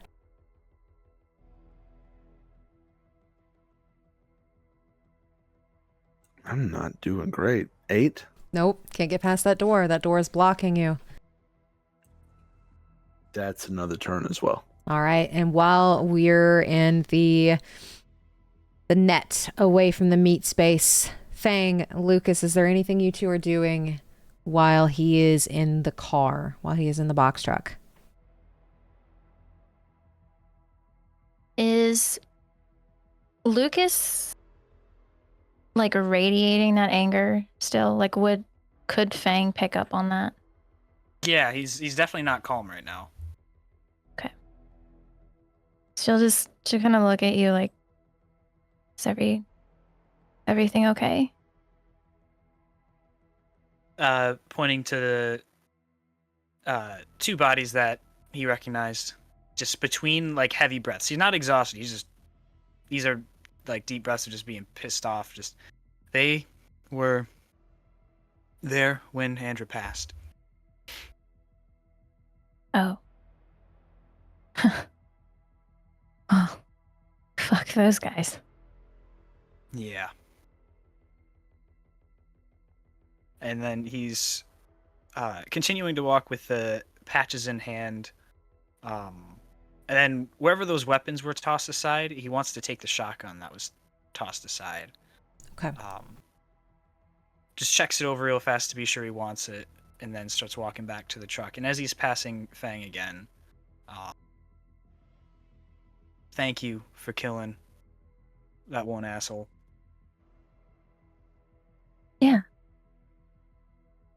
And I like, yeah. Oh, sorry.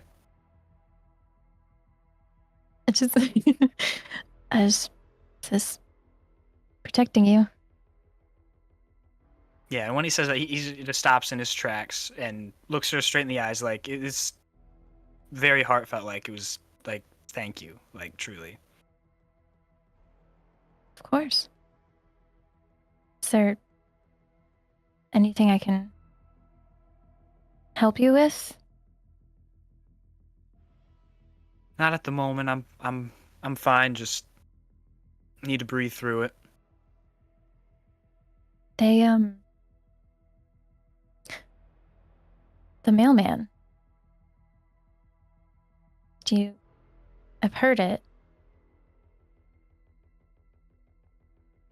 I have two. I think they're crazy. I mean, being scared of a postal worker, I would also feel like I'm crazy. I've thought that from the very beginning since I heard it. It's a stupid ass name. Okay. Well. Does she see the patches in your hand? Yeah, he's not trying to hide it. What are you doing? Well,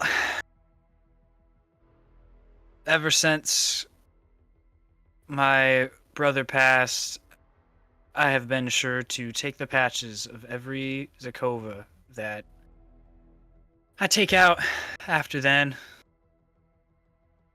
I've stayed out of a lot of fights, so these are my first few, but I'm taking them. Frankly, I don't even know why. To remember, to just say I did it, to make myself feel better, I don't know, but I'm taking them. Yeah. It's a reminder why you do what you do. Should have been more involved sooner. A lot of people lost a lot of family. You couldn't have known. There's no fault there. No, maybe no fault, but decisions that I could have made differently, at least. Well, there's no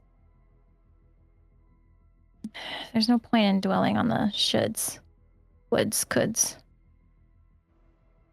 You just gotta, it's the here and now. Yeah. Try to be okay with that. And then he opens the back of the Combi just to throw the patches in the shotgun in there.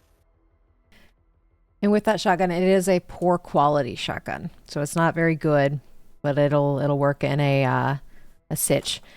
And the patches are in there. And then you two hear something, but before we go into that, Cerveau, What are your next few net actions?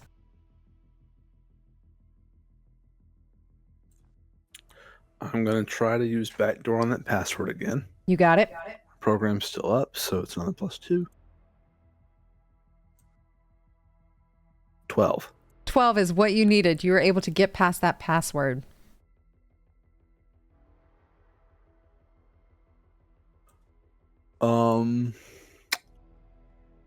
Okay.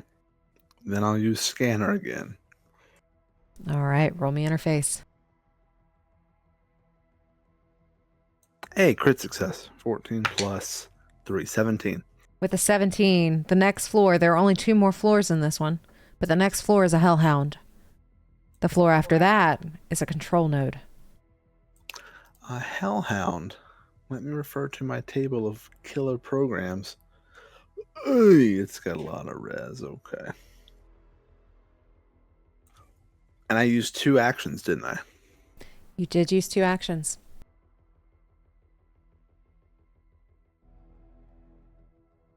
So you have 1 more left. Okay. I'm going to go down to the next level. Roll me interface, and this is going to be for initiative. Yeah, I'm trying to remember exactly how I do that.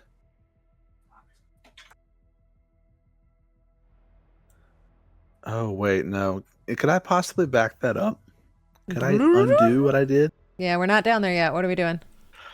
I'm going to, instead of moving down, I'm going to boot up another program called Speedy Gonzalez, which adds 2 to my speed. And then that'll be the first turn.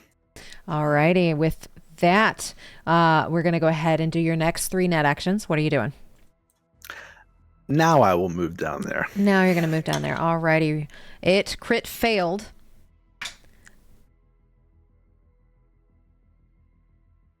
It got a 6.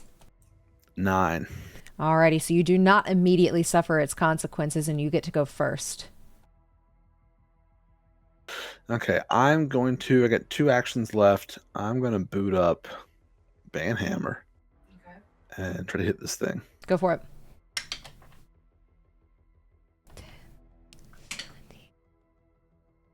10. It rolled a 19 for its defense. It does not hit. It does not hit. Okay, that's 2 of my actions. My last one, I'm going to try to slide past it to the last floor. Alrighty. It rolled a 15 for its perception. I got a crit. I crit. Okay, 14 plus. Oh, come on. A 1, 15. How does that work? I don't know. I tiptoed past it. It was trying to see you. You were trying to move past it. We're going to roll again. Like a full roll again? Like a full roll again. Okay, darn. It rolled an 8. 13. All right, you were able to slide past it, and you go down. It does not see you. That's 2 of my actions. I did Banhammer and Slide. So the last one, I'm going to try to run Control on this control node. You've got it. Roll me interface. 9. 9 does not do it. Okay, so that's in the second turn. It's in I'll the stay center. there. All right, so you're staying here, and we're going to back out from this and go back to Fang and Lucas. You both hear a cell phone going off. Ding-ding-ding-ding. Ding-ding-ding-ding.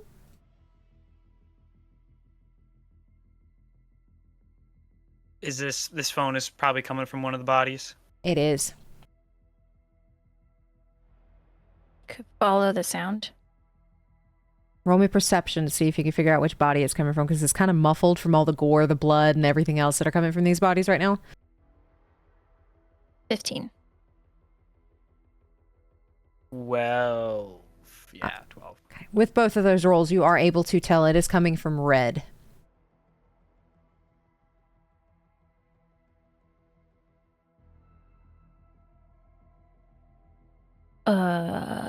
So do we answer? Do we not? Well, they're gonna find out that something happened to it one way or another, so maybe they can give us more answers. Perhaps find something out. Tell him it's the mailman. Yeah, hopefully. Yeah, then he'll like walk over and try to find the phone then. Alrighty. And you were able to, since y'all know where it's coming from, you're able to get the agent. It's covered in blood and gore as all of these bodies have kind of just been mutilated. But you find it. Ding, ding, ding, ding. I don't know. And then just by chance, is there anything that Lucas would know that like Zykova would like answer their phone with a certain message or something, or is it I don't know if anything like that exists. Roll me concentration. Uh 12. With a 12, there is something that some of them say, not all of them, but you can't remember what it is because you've only heard it in bits and pieces. Well, then if you can't remember, just still holding the phone a second, just looking at Fang, like, you think it's a good idea or not? It's like you said, they're gonna find out either way, so I guess it depends on... Do we let them know this was... I don't know. I mean, unless they have more people around. I mean, their camp is far away. We have plenty of time. It's good. I don't... Do what... I mean, do you want more information? I would love more information. Well, looks like you can get it with that agent in your hand. Then I'll pick it up, put it to his ear, and just say, "Yes, sir." You hear a chuckle from the other end. And then they just wait. I think he would wait. I think he'd wait a few seconds to give an answer, to say, "What can I do for you?" Roll me a human perception here. Why am I rolling low now? I don't like that. 8. With an 8, you're not 100% sure what's going on, but you hear the click on the other end. Like a hang-up click? Like a hang-up click. All right. And he just hang up and start breaking apart the phone to take, was it the SD card or something? Whatever, I forget what data card, whatever they used to track him. I forget what that is. But just breaking apart the phone and snapping it. All right, you're able to do that as you break that phone. Would Lucas have looked at the caller ID or no? Oh, yeah. The name said Tyr. Tyr. That name doesn't ring a bell, Boom, does it? Roll me a concentration check. And add a 3 to your roll.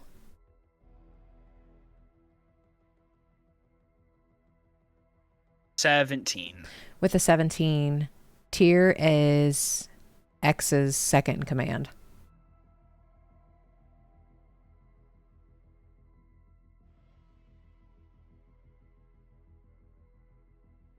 I don't think that would have changed how he answered the phone since he doesn't remember.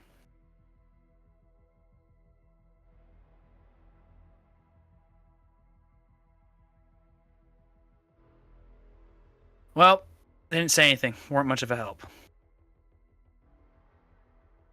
It's worth a shot, I guess. Yeah. No answers right now. Maybe another time. We'll get him. But just to err on the side of caution, maybe we should try to move a little quicker, just in case if there was someone closer. Yeah. Well, we gotta see what's in this chest. Is it like body size? It's big enough to hold one.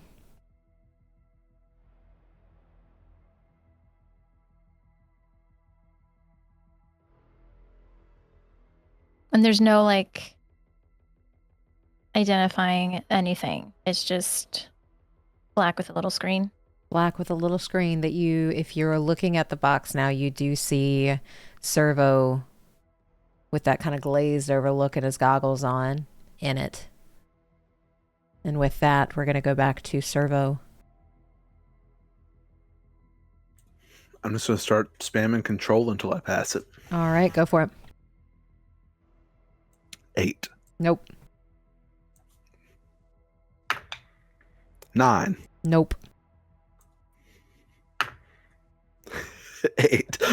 Nope. Okay, it's one turn. Can I? No, never mind. Okay. What were we going to ask? What the number is, but I wouldn't know what the number is, so it doesn't matter. 12. You meet it, as you now have access to this crate. And you get the sense that this control node is to allow you to open it without it exploding. So when I looked at, so the controller doesn't open it, it just allows me to open it. Essentially disarms the trap. It disarms it, as in this box is protected to only allow certain people in. And without that control node, if you do not turn it off, you don't know what will happen.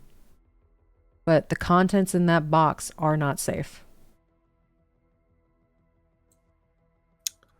The contents. Oh, okay. As in, if you do not turn this off, the contents... Oh, okay. Okay. Not like the contents are like depleted uranium, but like it'd be bad if I opened it without doing this. Yes, as in this is an extra security precaution to make sure this gets to the right person. Okay. When I looked at the chest originally, was it obvious how to open it, like some sort of lever or latches or something? It's very similar to that of a refrigerator, like one of those freezer chest things that you just lift it. Okay. I got one net action left. No, I got 2 because that was the beginning of my second turn. Before I jack out, I'm going to try one more time to read that file that I copied earlier. Go for it. 11? You needed a 12. Darn, okay. I will jack out then. Well, first I'll use the control node to disarm whatever it is. And then I'll jack out. All right, and you were able to jack out, and the meat space comes back into view without the pixels, and you see Fang kind of looking in. It had some security on, like a trap, but we should be able to open it now. And I'll stand up and I'll lift the lid. Are you all going in for when this lid is lifted, or is it just Cerveau that's looking in when the lid's lifted?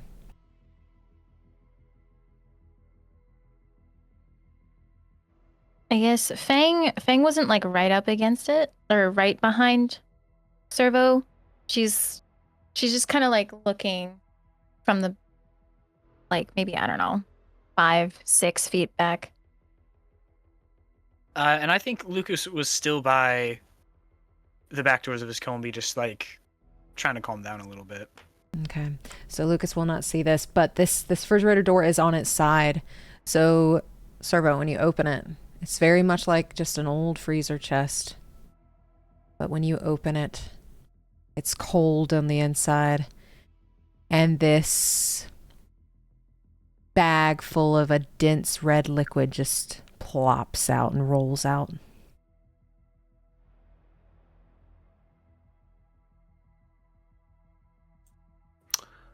Okay.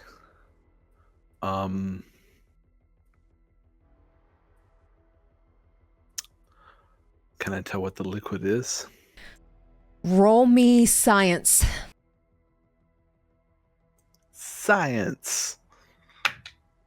7. You have no idea, but you can't, like, it's a bag that is roughly about 5 feet 7 inches long.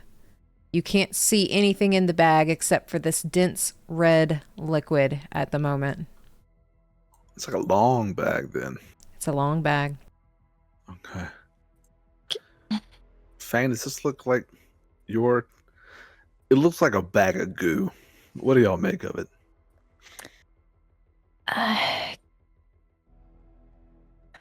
Can Fang,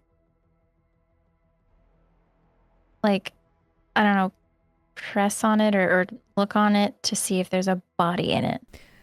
If you're pressing on it, you immediately, once you press on it, feel that liquid kind of move out of the way of your hand, and then you feel something. You're very comfortable with this kind of material as you press against it, and it feels firm. Like there is something in that bag.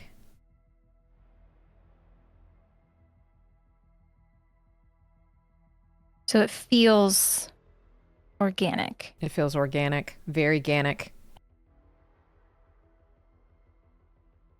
I think there's a body in there. Well, they can't be alive. They're, you know. Can I... Is it possible to see if there's like some kind of cryo or something that's providing life to this? Roll me paramedic.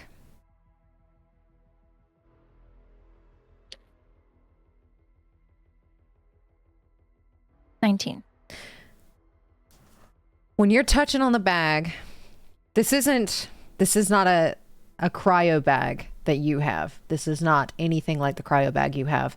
However, the refrigerator very much does have like a cold refrigerated property to it. But what is in that bag? It's full of liquid. People can't breathe in that.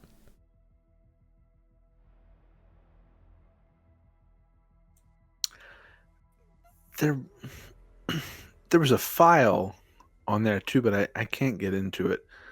And after saying that out loud, can I step off to the side and fiddle with my cyber deck and just keep taking cracks at that thing? Go See if for it it. reveals anything else. Said it was a 12 I needed? You need a 12.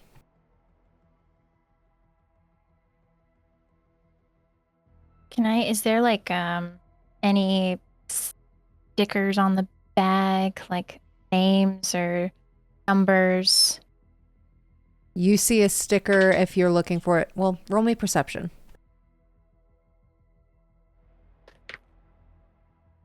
10? You see a sticker and it says 6010.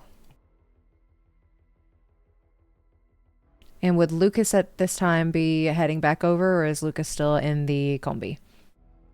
Yeah, I guess he'd, after smoking a cig or two, he'd start walking over. And you see your party in the back of this wrecked box truck playing with a red bag. What the hell is that? Playing with it. Tossing it back and forth. What the hell is that?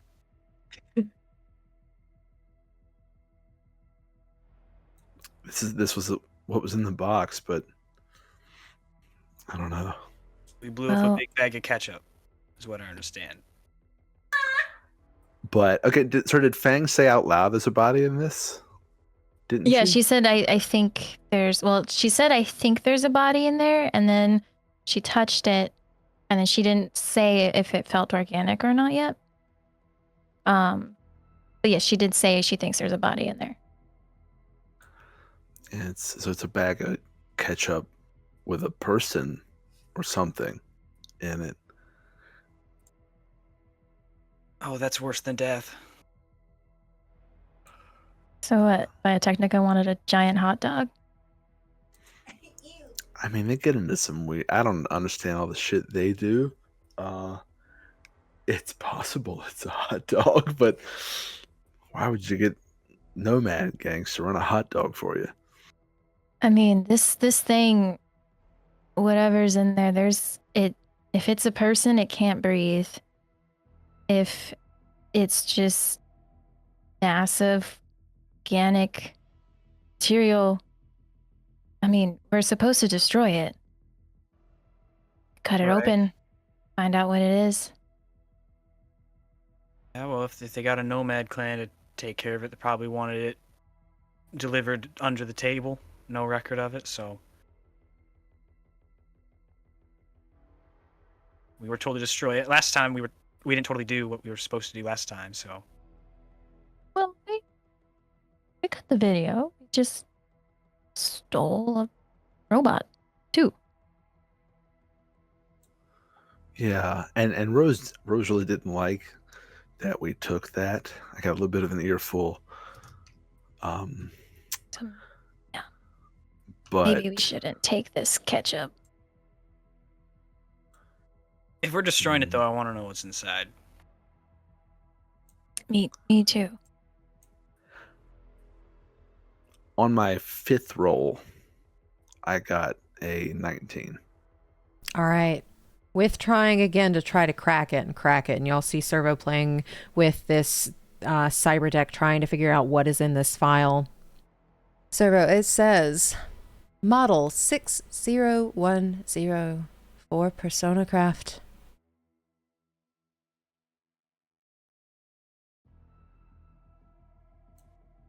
Is that it? That is it. Okay. And who saw a 6010? Was it Fang that saw that somewhere? On Yeah, the there case, or was- was it on the bag? It was a sticker on the bag. Okay, so It said 6010.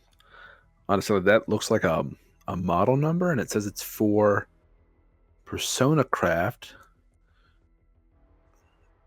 This, okay.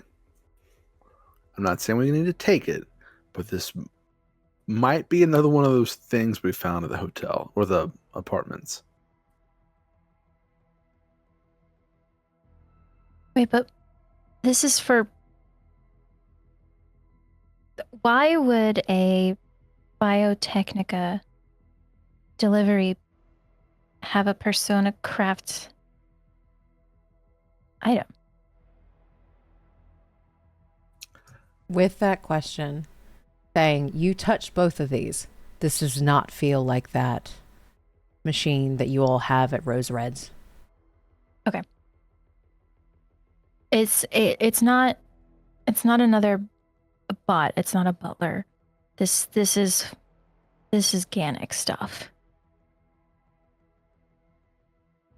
It's like body parts or something. Are they?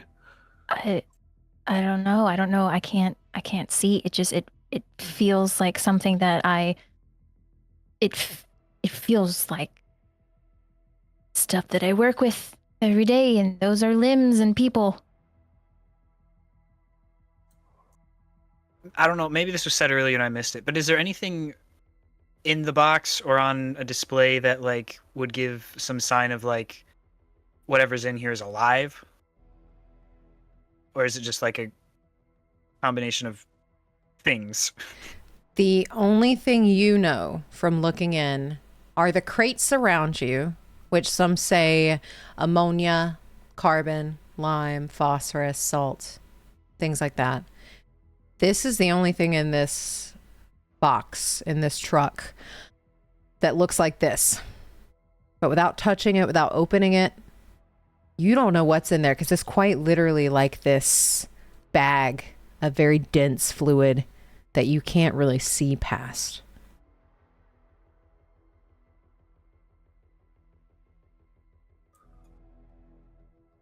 Okay. What does my med scanner do? Let me look it up. I forgot. Me too. Med scanner. Helps diagnose illness and injury. +2 to first aid and paramedic. Oh, dang. Okay, so if using med scanner here probably wouldn't do much. With how you all are currently assessing the situation now, is your hand still in the bag? Yeah, she's still. Roll me a perception check. Perception.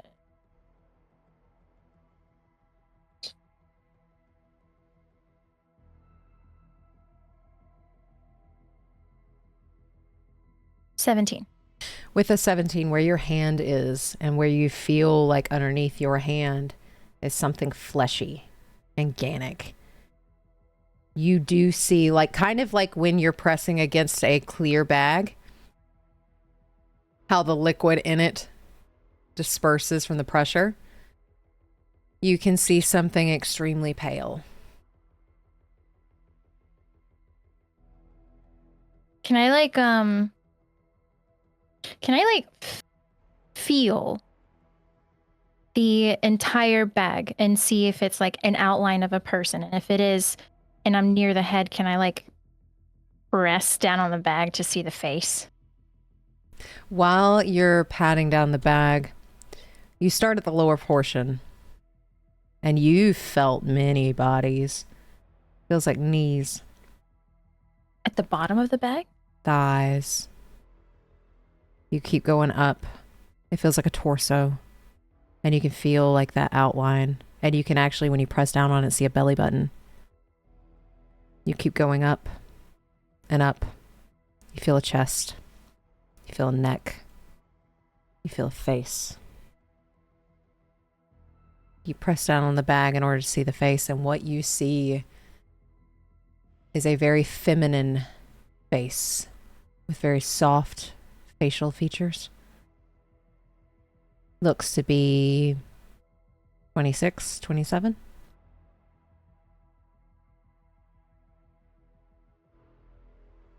There's a woman in here. Mid-20s. She's pale. I'm willing to bet she's dead. But this is a person. We're supposed to destroy a dead person?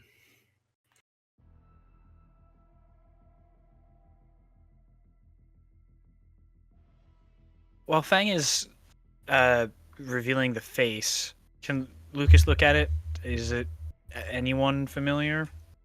Roll me concentration.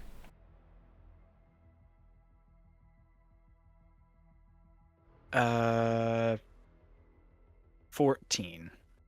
With a 14, this specific face is not familiar.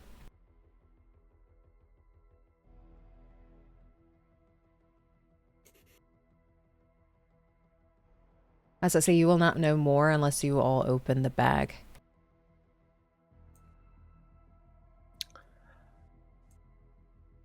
Andra died about a month and a half ago. And she About pops up at Persona Craft.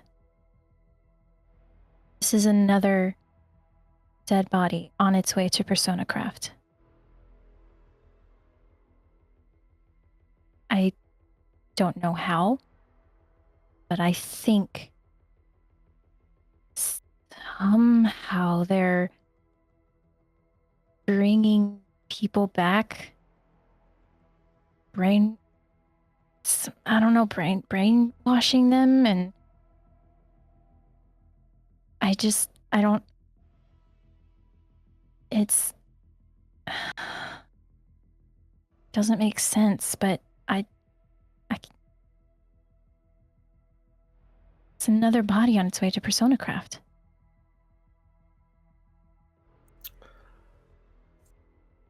With hearing that, Lucas, if you would please roll me a deduction.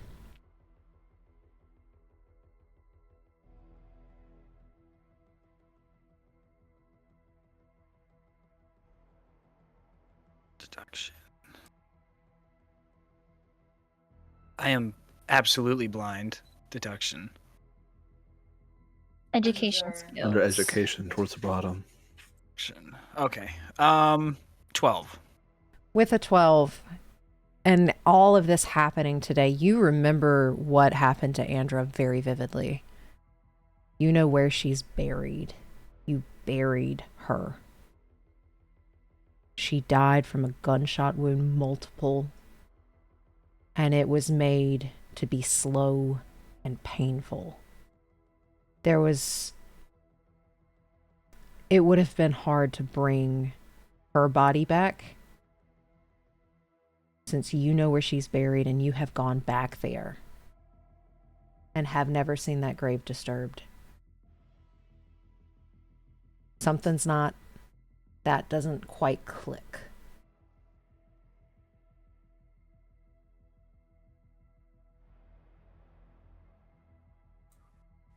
If the same thing happened to Andra, I don't know how they would have done that.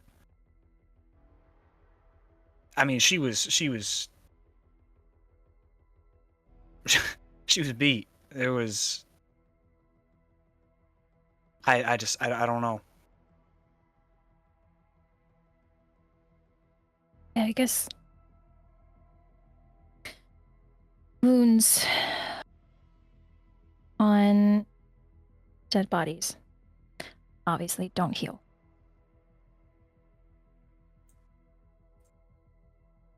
I mean, I've never heard of someone being able to raise someone from the dead, but I don't know. It was just it seemed weird that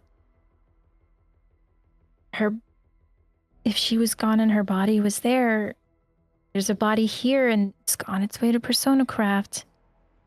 It just kind of seemed like it's the same thing that's happening to whoever this woman is.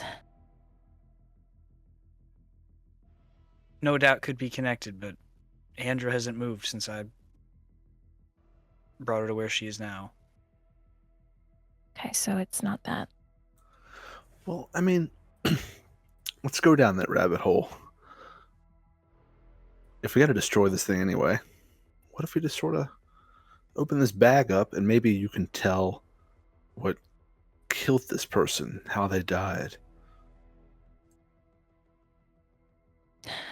Yeah, I mean, we're gonna have to destroy it, so might as well. Good with that? Figure out what we can. Yeah, I don't keep a blade on me, but if one of y'all wants to just sort of slice this thing.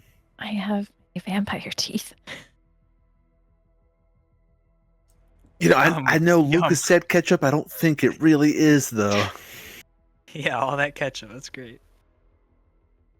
Does Lucas have a knife? I mean, I don't have one in his inventory, but I wouldn't doubt that's something that he would have. We're going to say Lucas has a pocket knife and keeps one on him. Cool. So then, yeah, you'd flip it open and just cut the bag open.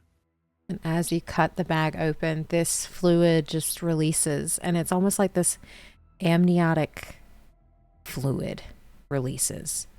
And you all can see, and it kind of takes your breath away for just a second, because like you didn't quite know what you were expecting, but this wasn't necessarily it. A bare feminine body is what you see. Platinum blonde hair that reaches her torso. Very pale skin, completely unmarked by freckles or sun marks or anything of that nature. Just a very soft, feminine face. Stares, not necessarily stares, but her eyes are closed. Lays there. There are no wounds. There are no scars.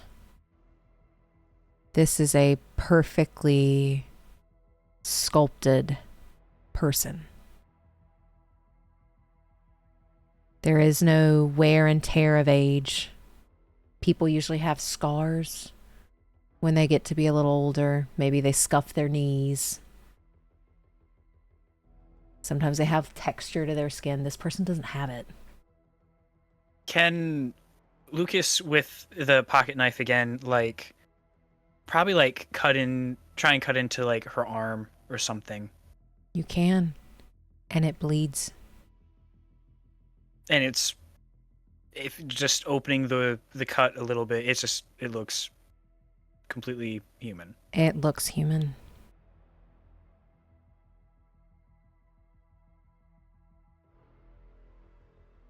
Perhaps this is also, I think, another wild idea. I don't know. Manufacturing bodies? With that, roll me concentration.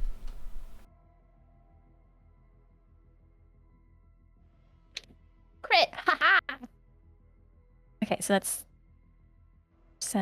17, and then do I roll again? If you roll a crit, so you get the 10, you get your base, and then you roll again and add that other dice to it. 21. With a 21, and being in the field that you are in, body parts are very easy to come by.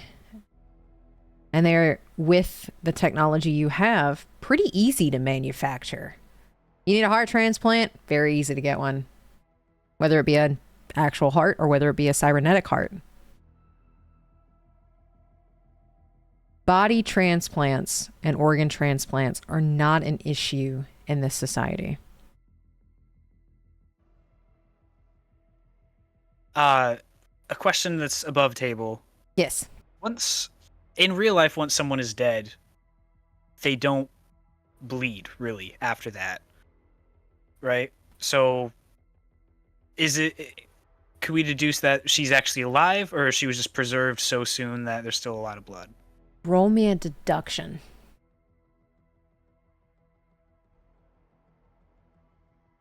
Deduction. 9. With a 9, that's not quite your expertise, so you're not 100% certain, but you do know this is weird. This is strange, especially the fact that this body that is in front of you all is flawless. It is flawless.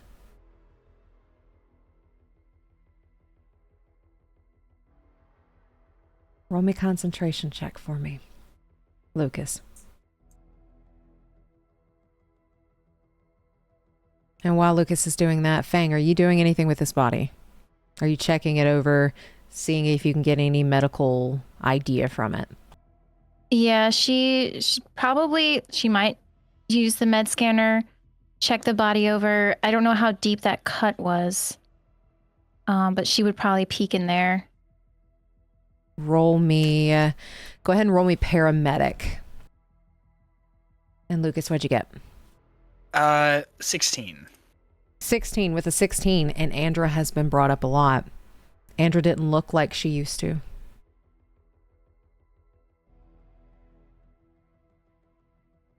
Andra wasn't the sun-kissed person you used to know. She didn't have those freckles. She was a little paler. Okay. And Cerveau. Do I have the means, either through my agent or perhaps my virtuality goggles, to take photographs? We're going to say through your agent, you can definitely take photographs. I'm going to snap a few pictures of the body and the bag it was in and the chest. And Fang, what did you get? My crit failed, so I got an 11. With an 11, you're checking over the body, and this is your job. Something's not right about this. You know that. This is what you do for a living. You've done and fixed a lot of bodies. But with an 11, even with a crit fail, Fang is smart enough to know to check for a pulse. This thing has a pulse. A working heart. It is not necessarily breathing, but you get that faint.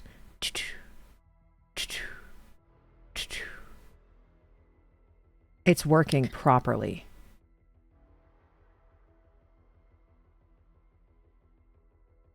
There is a pulse here. The heart is beating. So it's a person, right? I don't know. Well, then Lucas would share everything that he knew about Andra that was just described. Well, if it, I guess, is at all connected to her, I think I would like to know a lot more.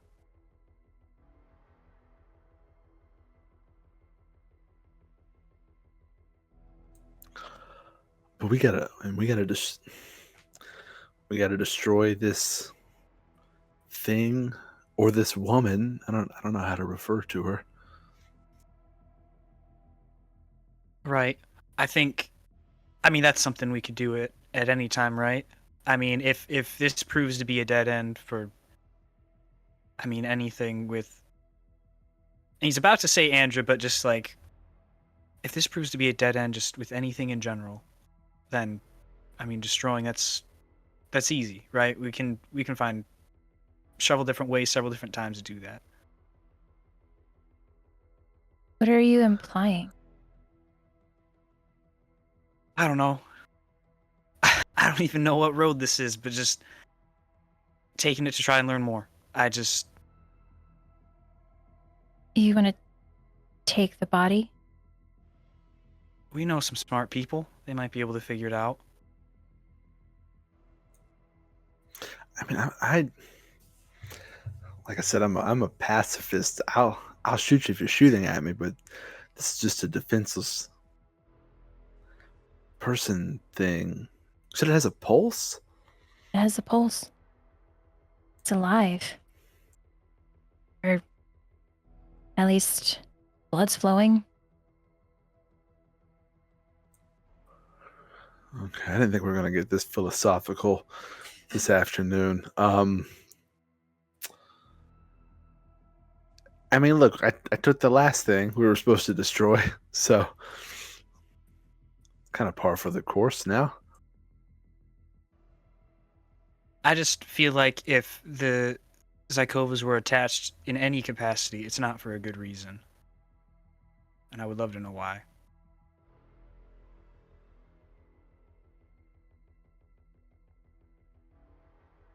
But beyond that, I don't know what to do with it. I don't know where to bring it, how to store her. I don't. This is far outside me. Do you think it's like corpo competition?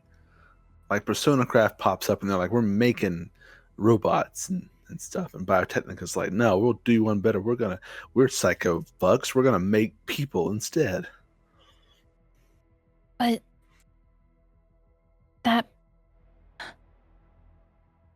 Andrew was working at Persona Craft. And with that, both Cerveau and Fang saw that this was for Persona Craft on, well, not Fang, Cerveau on that file. It says model 60100 for Persona Craft.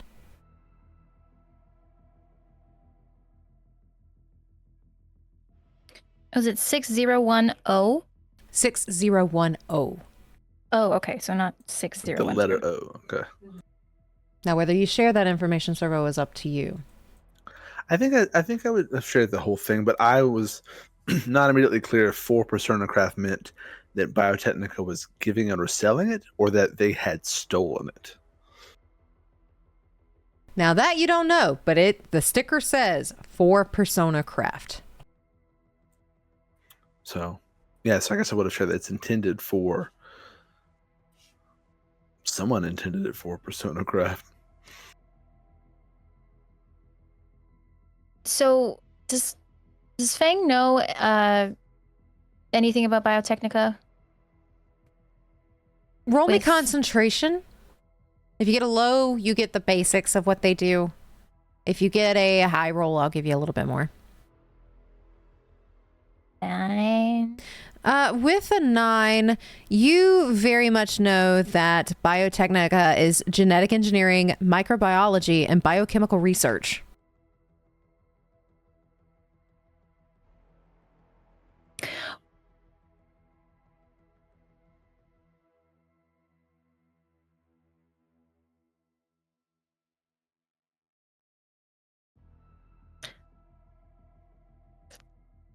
Dang, I want to.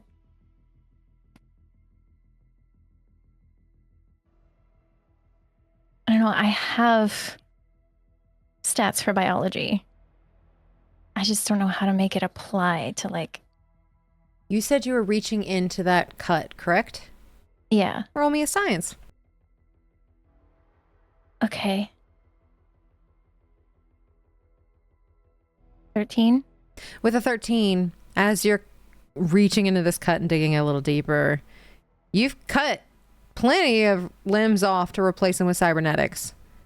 This looks like aGanic arm. It looks like flesh. You get the 3 layers of skin.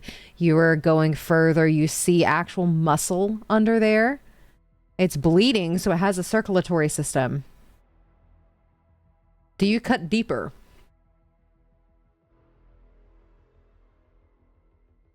Yeah.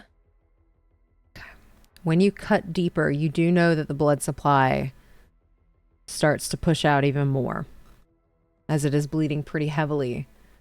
But you cut deep enough and you feel bone. And it feels like actual bone. It feels like bone.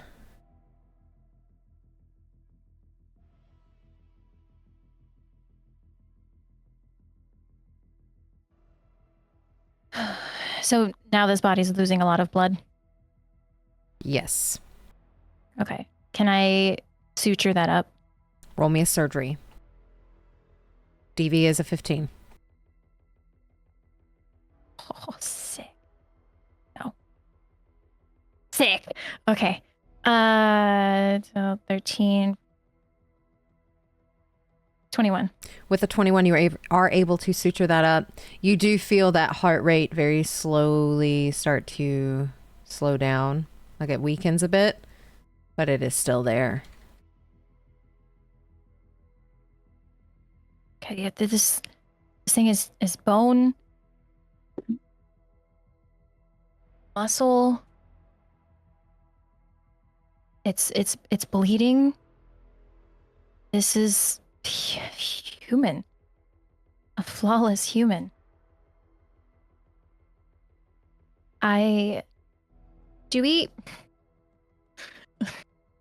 Whitechapel wouldn't have like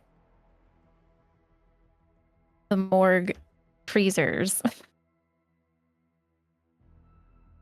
I will leave that up to you. Whitechapel is your creation.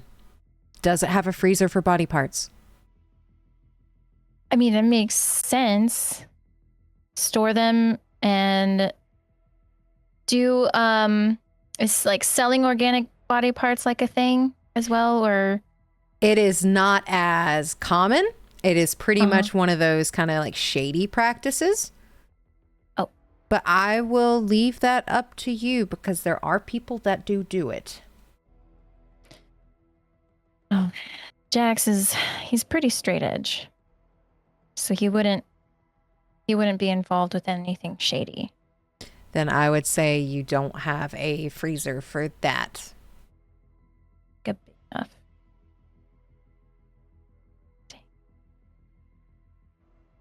I mean, But you've heard horror stories of people that do.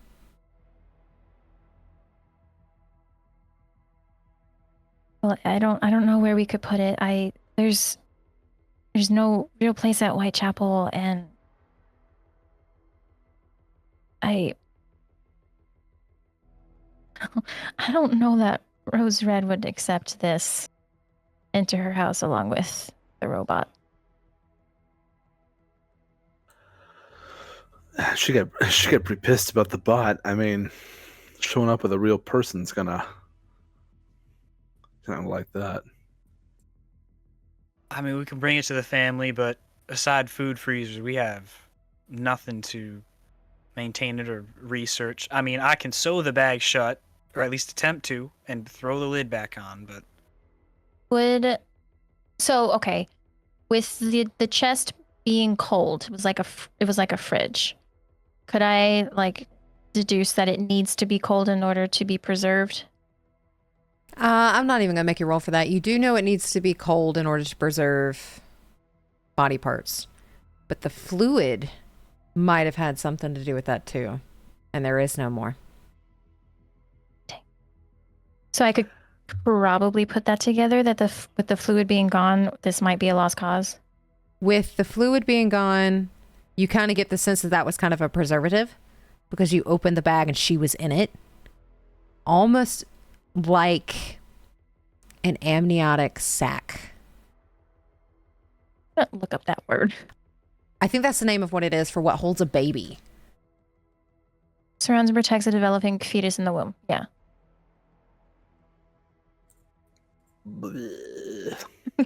Is that something only Fang would? I actually, dumb question. Fang, Lucas wouldn't know it at all. Can I run scanner on the body and see if it is a neural link? Ooh, roll me interface. 10. With a 10. You automatically get the blep from... Yeah, the blep from the refrigerator. But you see a little access point on the back of the neck. That is not where the normal neuroports are for you all. It's at the back of the skull.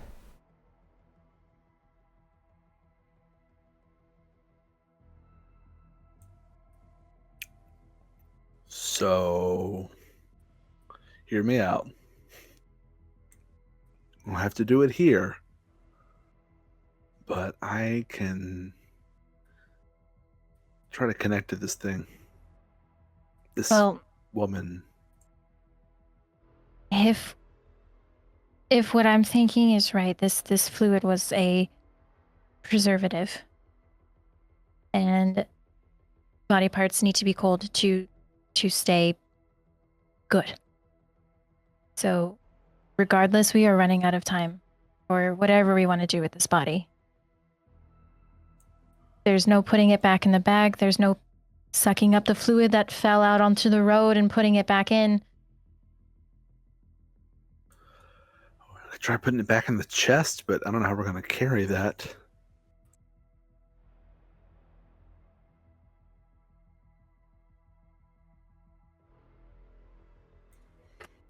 And Lucas said you don't have AC in your vehicle, right? We can roll the windows down in the desert. It gets a little cold. That's what I got. We got ice somewhere in the family, at the family's place, but that's it.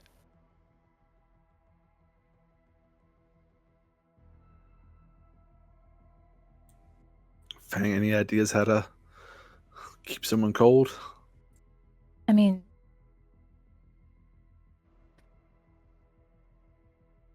Fang's mind instantly goes to the afterlife with the more. I mean, without we'd need a freezer, something cold enough to put her in that would fit her. We don't have anything like that at Whitechapel. Does she mention the afterlife? Or is that just where her mind went? She doesn't mention it.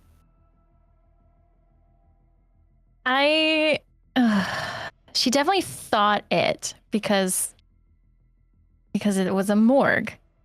And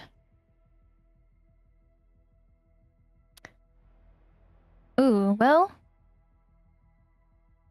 because our morgues are still a thing, right? No, they're not a thing. They are not a thing anymore. So when people die in this time, you are immediately cremated or left to decompose. But you will get picked up by NCPD. They will take you to a place of cremation, and there is a graveyard that is, it's not necessarily, it's like this, it goes up. It's a bunch of pillars with tiny little lock boxes. Okay. So unless you bury someone, say, out in the desert, there's nowhere really to bury people in Night City. So there's no need for morgues. Okay. She'll say, like, the freezers in the afterlife. something like that would be useful, but they don't exist anymore. And those aren't anything Lucas would have ever seen at the afterlife, right? No. Okay. Yeah, the afterlife is an old morgue, but it has been turned into a bar. So it's got like the liquors where the old pullouts used to be. Now it's gonna have a body. Can we put her back in the chest and then would that fit in your car? Would it? I mean, it's just like a shitty van sort of deal. I don't know. You answer this for me. Would a like normal freezer chest fit into the combi? It's that size. Like, you know how some hunters have these big like freezer chests that they put in their garage? It's like that size, but maybe a little longer. I guess probably not, the way at least I'm envisioning the inside. So,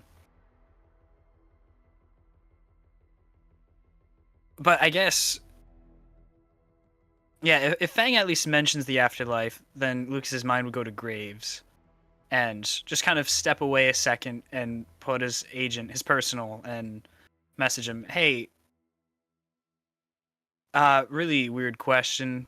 Do you know of any place to preserve a body by chance? I figured you would know. No offense. I'm gonna roll for him to see if he does. Oh, shit, he crit. All right. He messages you back shortly after. Chum, you all right? Good.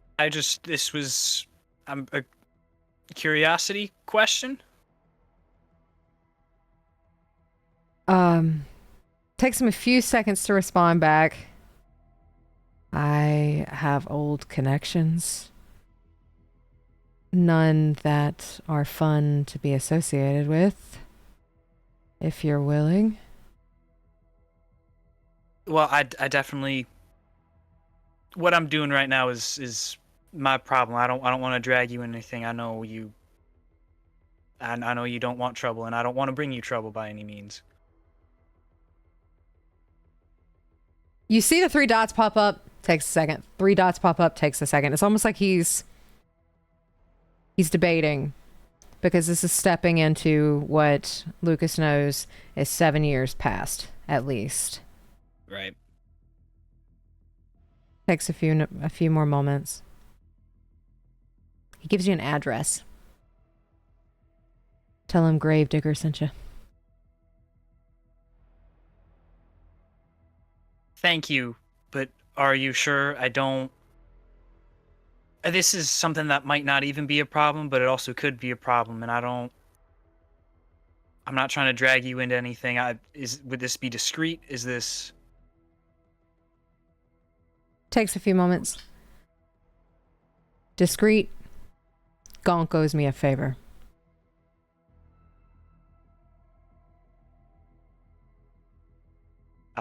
Yeah, then he'll just text back, appreciate it. I owe you a drink now.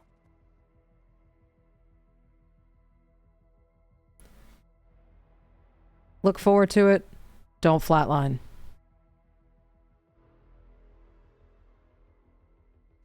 Well, turning back to Cerveau and Fang. I have a possibility. I know nothing about it. I have the address. And he'd show him the address. I don't know if it's familiar to him or to anyone, but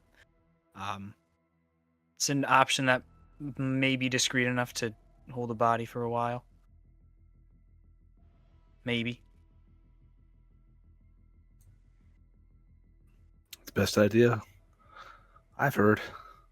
I don't have any. Well, if we're gonna do it, we should probably do it soon. I don't know how long we have, especially since I kind of cut it open.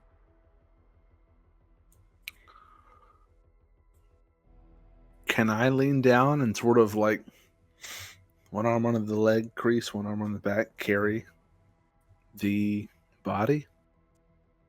Roll me in athletics. It's the DC's pretty low. The DV's pretty low. She is pretty light.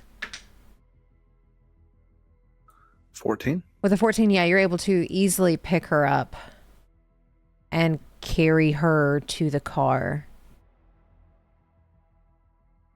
And as you're carrying this person, this body, this husk, there is no like movement. Very limp. Do I feel the pulse? You roll me a first aid.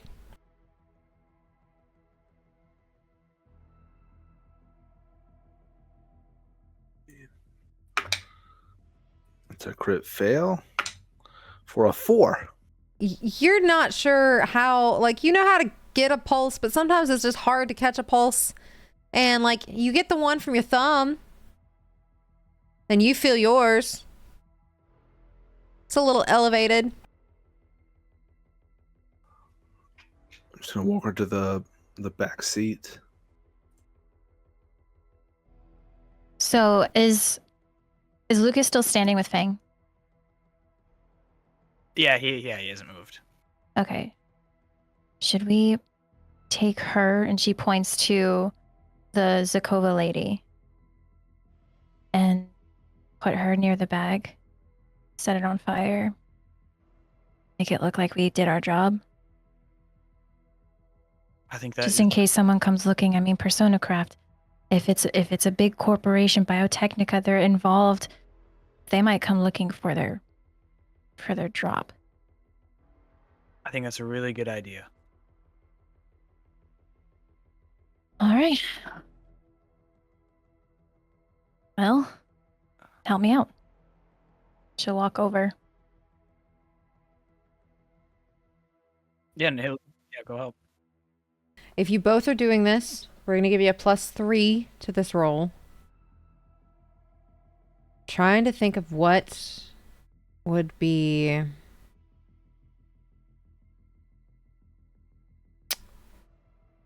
We're going to roll, it might not fit exactly, but we're going to roll a streetwise for this.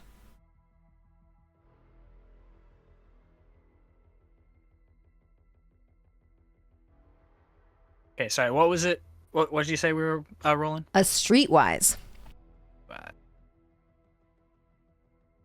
12.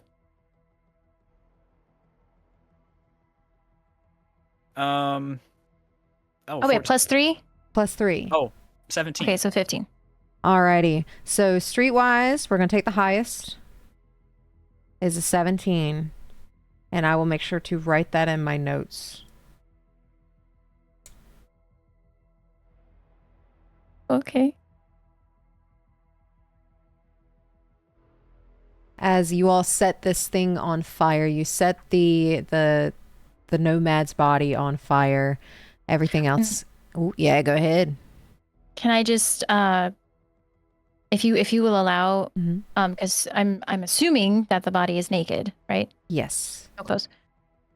So Fang, if you will allow, would have taken the clothes off and probably thrown it like near the truck.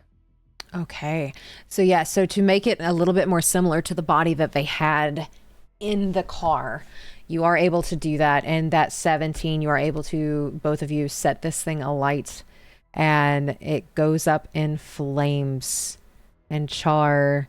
And as far as you know, you think you have hidden this well. Whether or not you have may come back later. But for now, you think you have hidden your tracks well. Is the whole truck on fire, or is it just that one box? I forget. Did we remove the box from the... Just the box, because I don't think y'all moved the box out. Okay.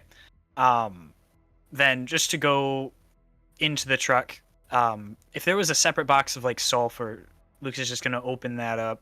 Kind of... Oh, I don't maybe use some of the woman's clothes that were taken as like to cover his hands, just kind of shovel the sulfur around, like drop a line of it down to the end of the truck and then light that line on fire and just kind of walk away. Just to set the rest of it ablaze. You were able to do so as you set the rest of that truck ablaze, and it is still upside down, so when it gets to it, you just hear that big... And for cinematic reasons, you're walking away as it explodes. Mirror shades are on. And are you all heading to the combi? Yeah. Think so. Alrighty. With a body in the back of the combi. And you all having destroyed your evidence with the Streetwise of 17. Where are we going now?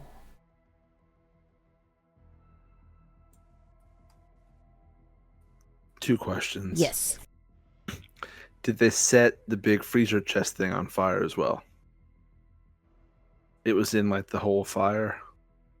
With seeing the fact that that car just went and kind of lifted off the ground a little bit and came back down, you can assume it was in the fire as well.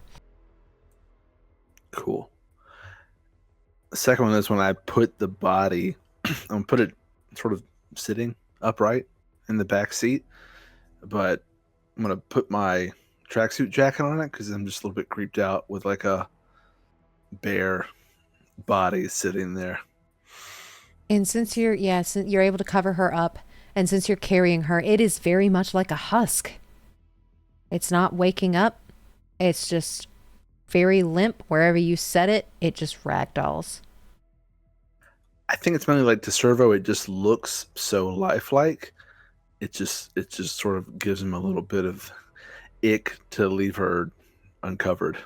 Yes, you're able to cover her up. And there are like, the way I picture the combi, there are like shades on the windows in the back, since that's like a more of a living area. So, if Cerveau doesn't do it already when Lucas gets back, he'd pull the shades down just to cover the windows.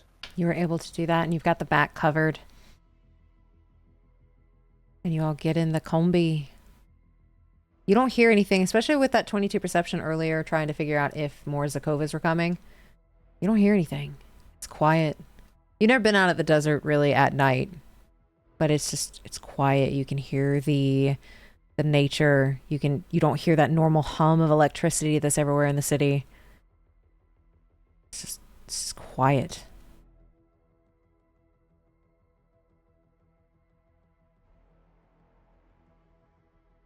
I don't think Lucas would think too much of it just being super quiet, but yeah, I don't know. He'd definitely note it, and he'd be maybe a little more alert looking around, but I don't know. I think there's enough.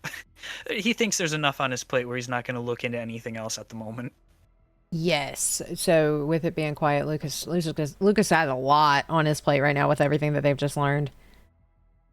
And for Fang, this is just all out of normal, because you don't live out here. So where are you all going? It is like 3 o'clock in the morning now.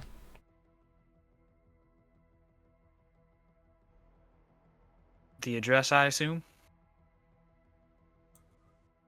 Yeah, I mean, That's go for it. Yeah. And to the address. All right, and you all start heading to the address. You are heading to Santo Domingo, which is the south side of, I believe, Watson. Let me just double check. Yeah. Yes, Rancho Coronado and Santo Domingo, which is south of Westbrook, excuse me. And you all are heading towards this address that none of you know where this address is. You have never been called to this area. This is one of Gravedigger's contacts from a very long time ago. Is there any conversations you all want to have on the way there?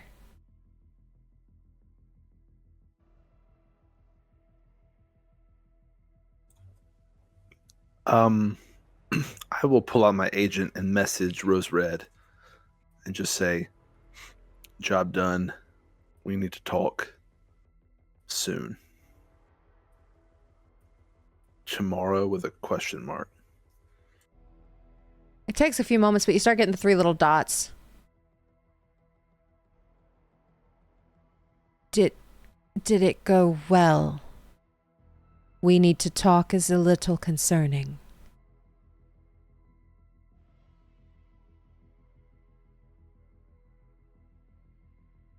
If it is concerning, you get another message back. Do not put it in writing.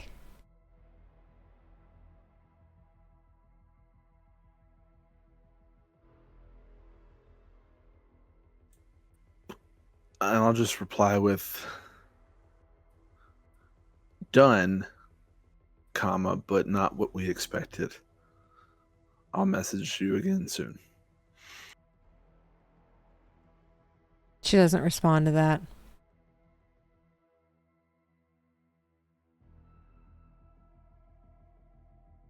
Yeah, sometime along the drive then, Lucas just like kind of leaning just right on like his window's down, just kind of leaning somewhat out the window.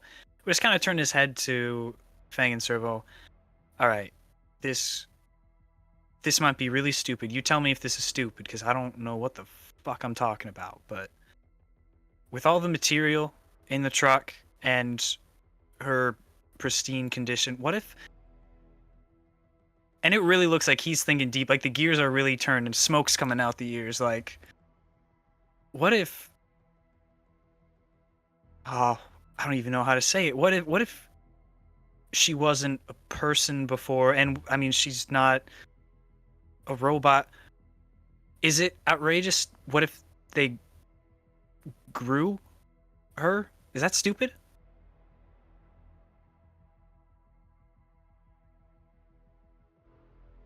I mean,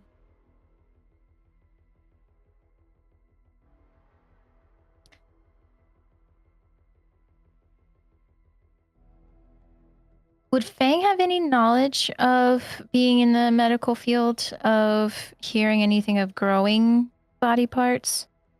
Roll me a concentration check. I crit! 20. There's so much you can do in this world. The tech is so high. Growing body parts isn't so out there. People are in space. There is a space shuttle where people like live. There's a casino out there. Tech is so high here that you can like add neural implants to people. Why is it not possible to grow body parts? You've never heard of growing a body. But if you can grow body parts, is it that unreal to think you could develop a body? I mean, I don't think that's stupid. I mean, look at where we are. She holds up her arm.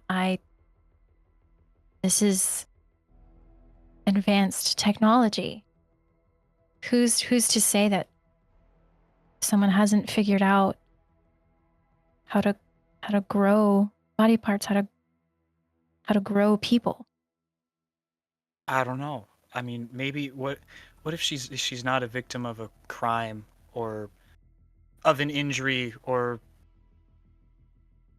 anything violent? What if she's just a victim of creation?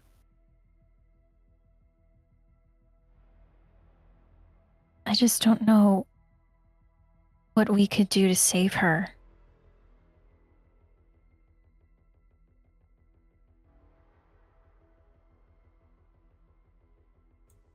I don't know. I mean, somebody grew the synth meat in my chow mein from earlier. Is this lady just synth meat? Did Cerveau share the neural port on the back of her head? I did. I said I don't know if we have time for it now, but I can connect to this body. Yeah. She'll look back at Cerveau. I mean, could probably find out more if you jack in. I mean, we have a little bit of a drive. I assume, DM. I don't know. Yeah, so y'all are technically 2 hours outside the city, so y'all got a bit of a drive.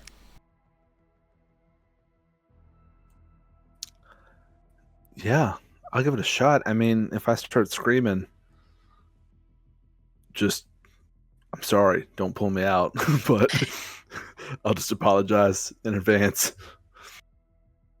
Okay. Reassuring. Yeah, okay. And I've never done this to what looks like a person before, but like,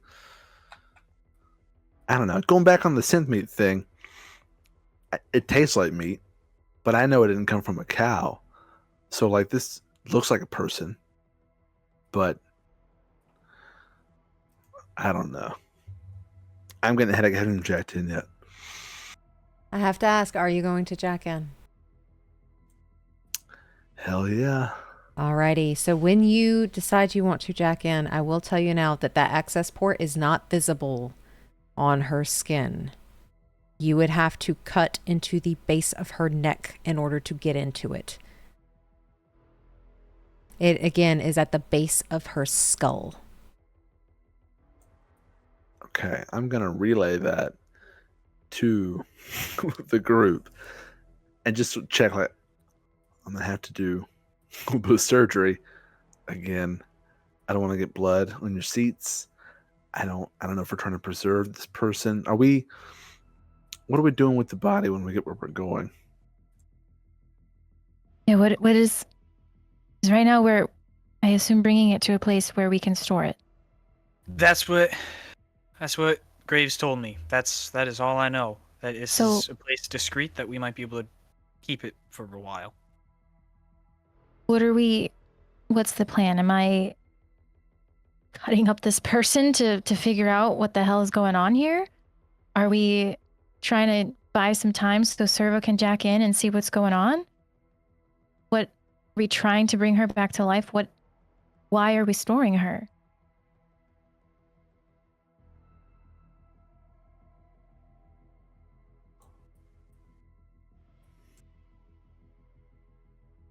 If she, and this is again something he's just thinking really hard about, if she is alive and she might be able to share where she's from, or if there's that jack-in port, that information on her or something, I'm not sure. I don't know how these things work. That's assuming we can wake her up. Cut right into her arm. She didn't flinch.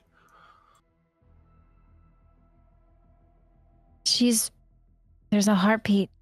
You said that she wasn't really breathing? Okay. There's a heartbeat, but there's no breathing.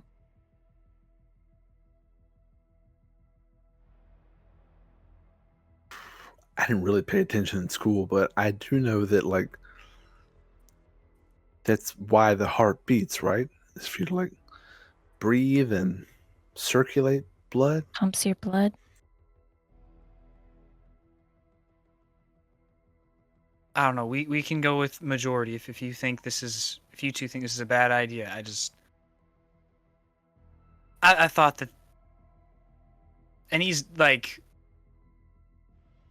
he's struggling to find words, but I don't know. I thought that maybe there might be some connection to I don't think you're wrong.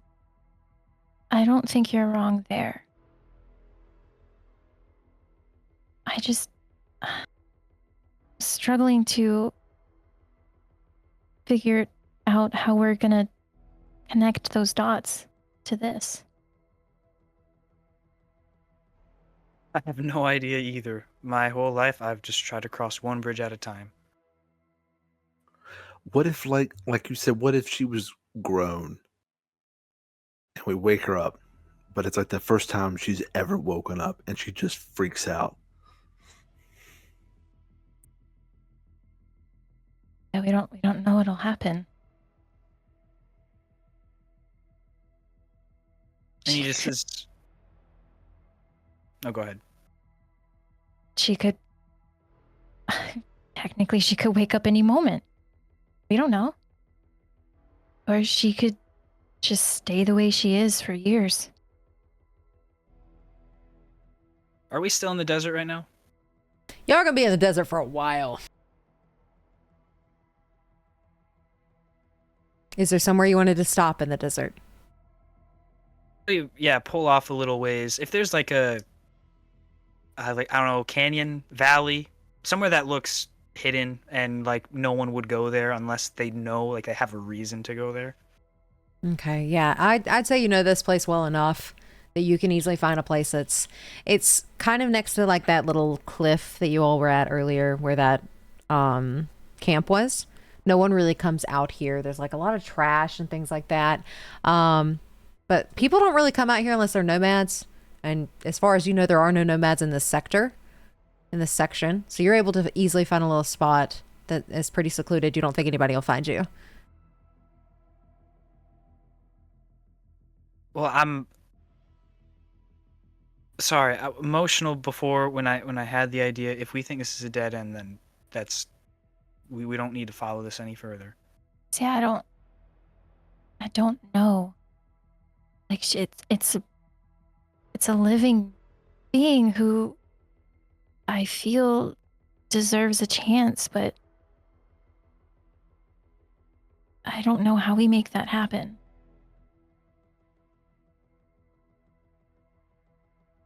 Like I said, I don't know how this works.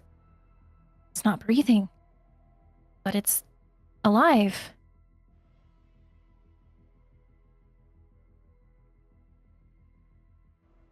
Yeah, I'm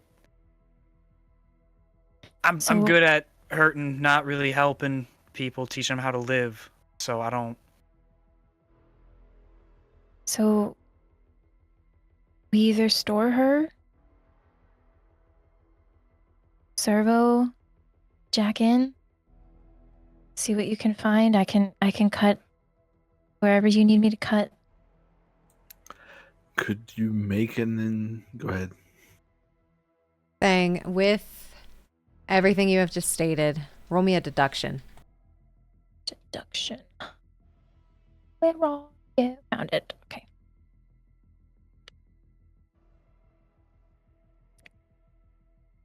$16. With the 16, and you're kind of putting these pieces together and asking, like, it's a human being. Like, what do we do? How do we bring this thing to life? This is a question of, as you stare at that limp body, what does make something alive? What makes you, you? What makes Lucas, Lucas? What makes Cerveau, Cerveau? Because you're able to chop off people's body parts at any time and replace it with something else. But also with that deduction, you know if you cut into the back of the skull, the body is going to be ruined.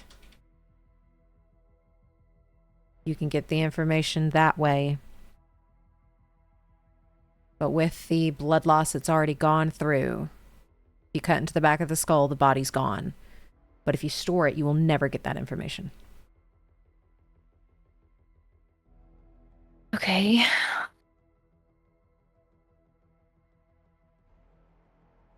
Well, I guess we think about it like this.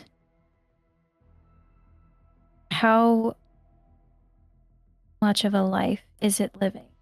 Like, is it living now? And I think with cutting into it deeper, there was a lot of blood loss, and I don't know that this body could survive another deep cut like that. So if we want to keep it alive, I don't think we can jack in. if we want more information, I can go ahead and cut. But body will die, I guess.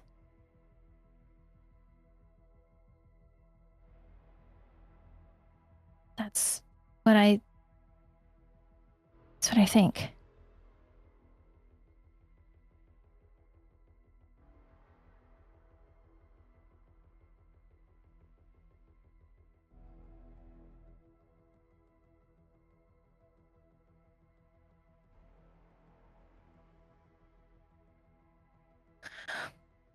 I have a shell.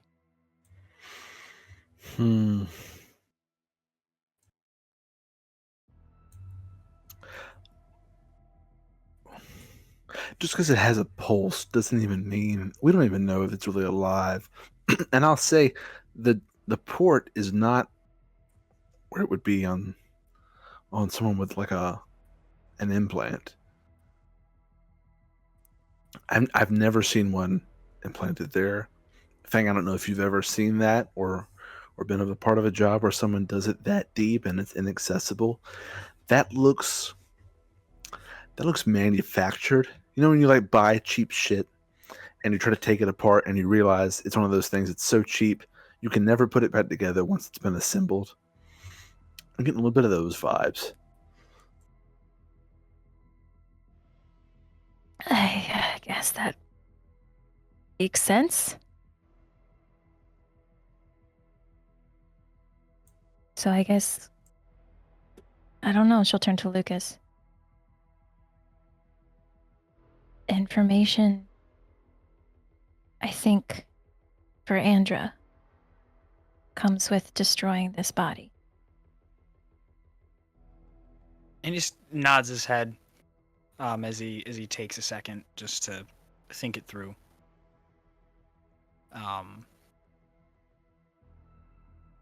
Well, if Persona Craft wanted a body and we stopped that from happening, they might want another one, and if this is important, then there might be another opportunity elsewhere to get one alive, perhaps, or It's alive. Information, yeah. Yeah. As he slowly takes out his pocket knife and just flips it open. Yeah? Should we pulled over, didn't we? Yeah. Do you want to do it outside? Yeah, just not inside.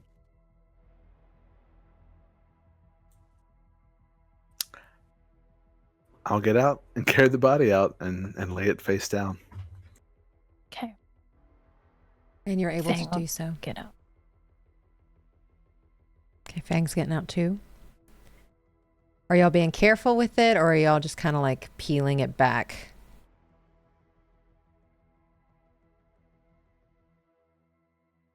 Like with the cut? With the cut, yeah. If I'm cutting, Fang would be methodical. You know, how she's been trained to cut. Roll me surgery. And just while she's rolling, I think Lucas would have handed the knife to one of the other two and just kind of stayed in the car for a little bit. Just a little extra long. And eventually get out and join, but just kind of sit there. 17. 17. You are able to cut that section open and reveal very methodically, like you were trained to do, and reveal a port that is in the back of its skull, which you know you've done things like this before. That's not normal. But you reveal the port in the back. And what are you doing, Cerveau? I'm putting my goggles on and I'm jacking in. And when you jack in, there's nothing. No pixels pop up. You're used to going on to the net There is no net connection. There is nothing. This is a blank slate. Almost like a blank hard drive that is waiting for information to be put onto it. There's nothing there.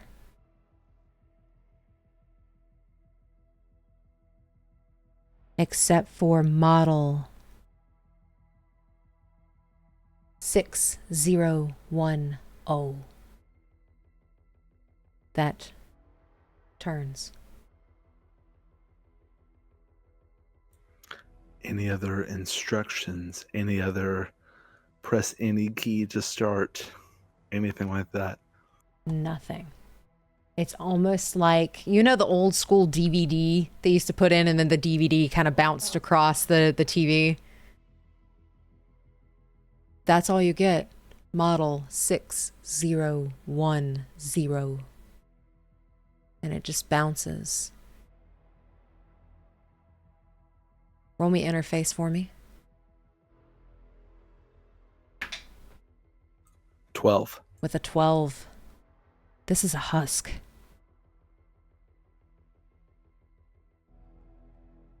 This is waiting for more information to be put onto it. It is a clean slate. Is there any way, I don't know what it would be, or if I can even do it, is there any way to tell if things have been erased or if this is like right off the assembly line, kind of fresh? Roll me, since you're jacked into it, go ahead and roll me interface. I'm gonna put my last 2 luck points into it. 13. With the 13, you're standing there and you can see everything else around you because you have your goggles on. This is an empty slate. Fresh. Just manufactured, waiting for the programs to be added in.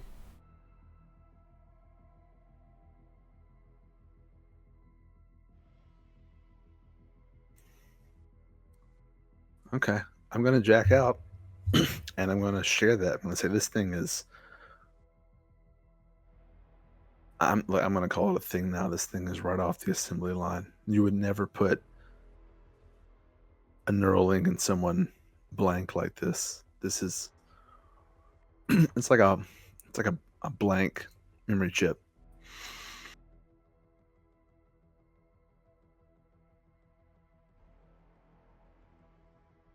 Just that model number that we saw. 6010.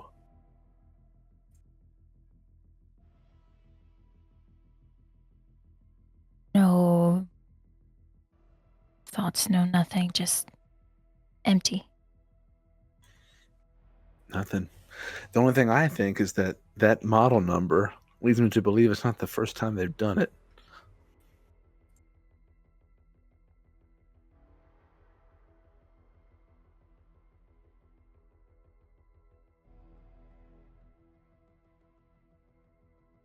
Lucas is still in the car? Well, he's out by now, Oh, okay.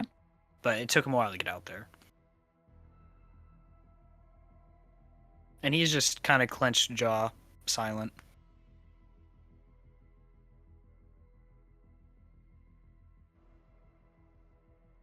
Well, I mean, I think we definitely got to dispose of this thing now. The place we're going, that's not to dispose, though, right? It's to preserve. So should we just find another way to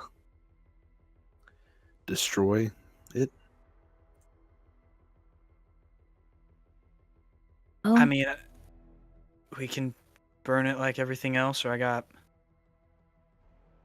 shovels inside.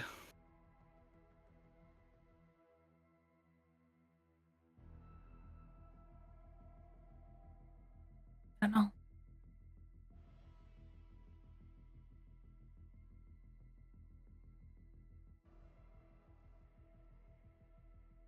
I think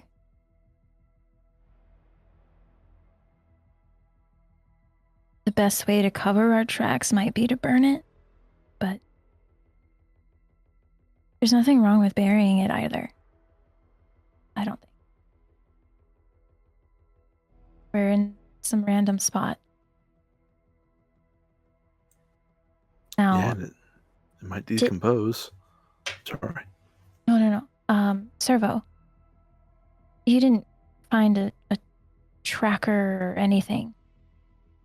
Just empty. It was completely empty. I mean, it's possible that, I don't know though, even if they had something else on it that would track it, it would probably be accessible through this port, and I saw nothing.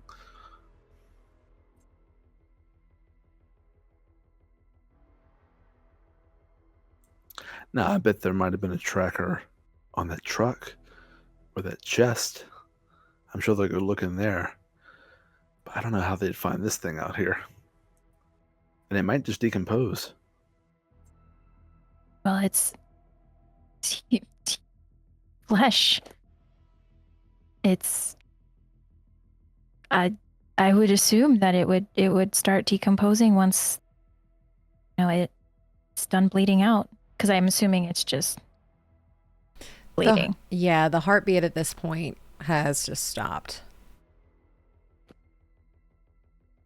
She'll check the pulse just to be sure. And it has So- stopped. It's whatever it is, it's gone.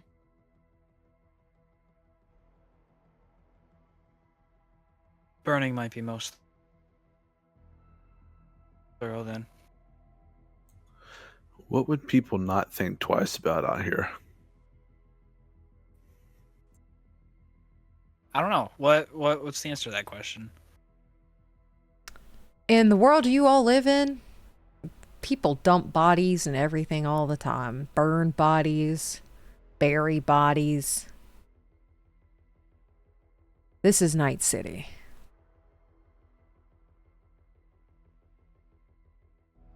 Well, I mean, burning it is common. If it has nothing on it, on her, I mean, there's no record we were here. There's nothing.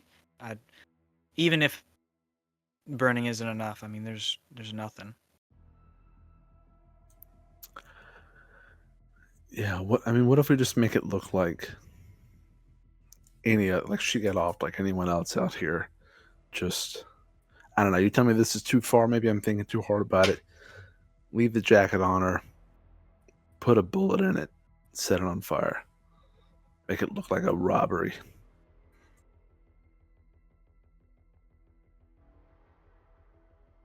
I mean, to cover our tracks, that's not a bad idea. Can do that.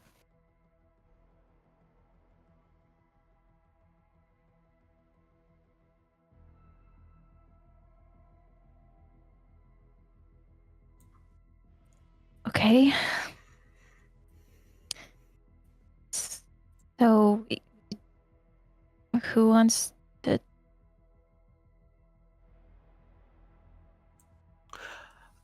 I can do it. I saw inside the. So I was a little freaked out. This was a person. It still looks a lot like one, but I saw what was inside its head, I guess, and that sort of detached me from it a bit. I don't really know how to explain it.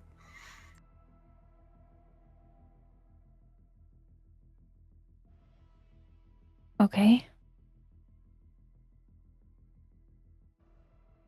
So do we want to right here? You just put it up against one of the rock walls and tuck it somewhere. Yeah.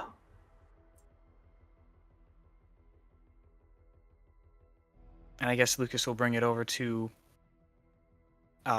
hesitantly at first, but bring it over to one of the rock walls and just, I don't know, layer down, I guess.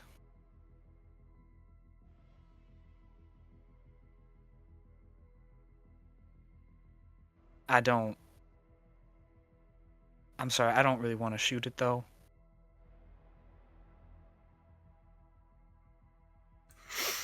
I can do that. It's just, it's just it's just a thing we found in a chest.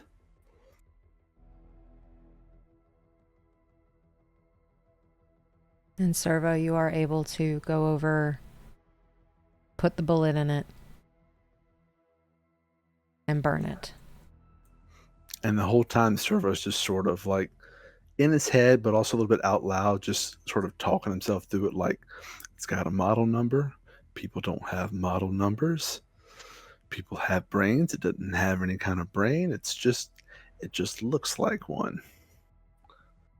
And everything that Cerveau has learned, it is very much a husk. Grown body parts off of an assembly line. Just waiting for information to be inputted into it as you are able to clear the evidence of model 6010.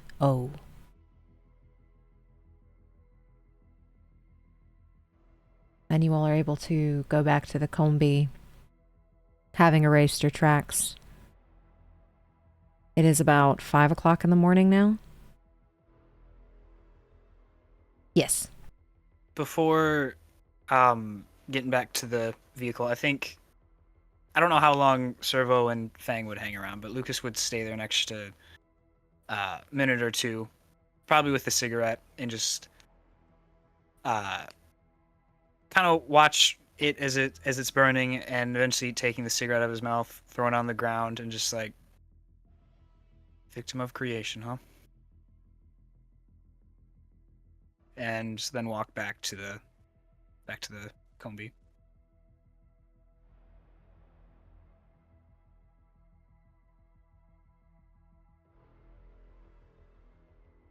Were you saying that too, Fang? I mean, if Cerveau and Fang were still there, then they would have heard it, but he's more just saying it to himself. Okay. I think Fang probably would have stayed wherever they were, headed back to the car before she, like, as soon as she was laid out, she would have turned around, and she wasn't going to be there while it was being shot and burned.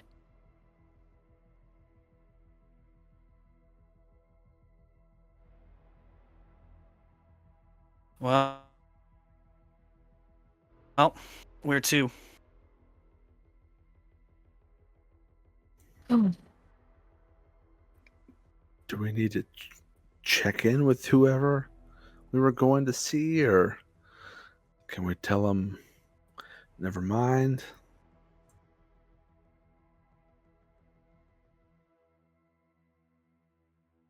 I'll handle it. I'll text him. Yeah, and I guess sometime you just send Graves a text, change of plans. Appreciate your help, but we won't be stopping at that address. You get a probably for the better.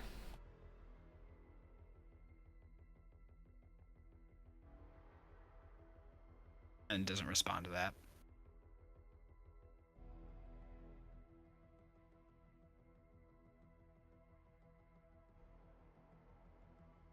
And where are you all headed? As it is late or early in the morning, you all have been out all night.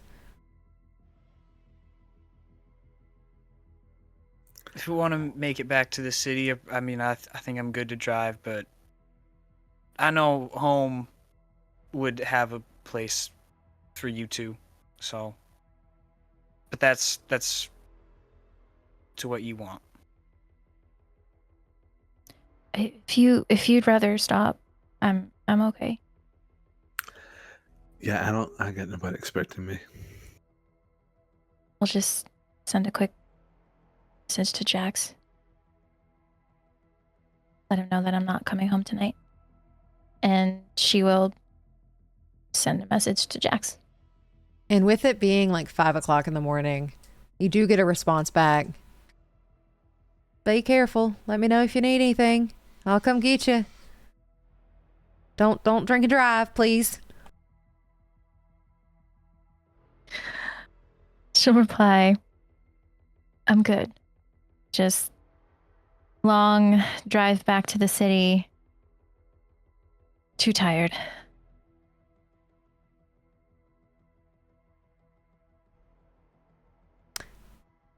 How would he respond to that? Oh, have fun.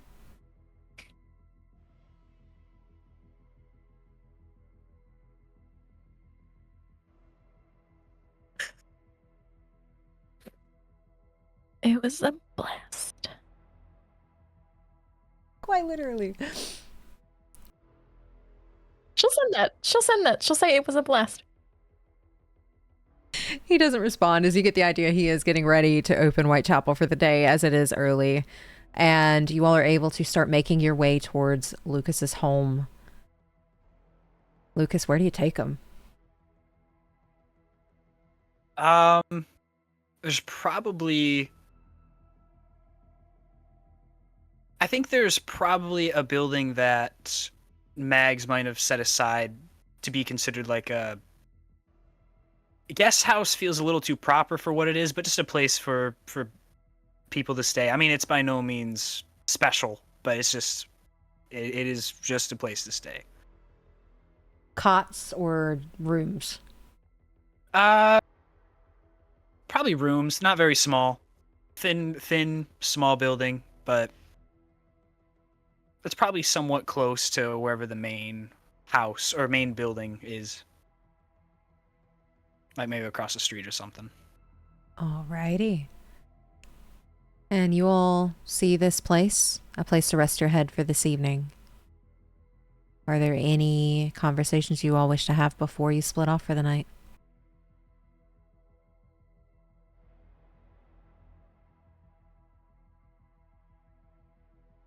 Is Lucas staying with us in that building?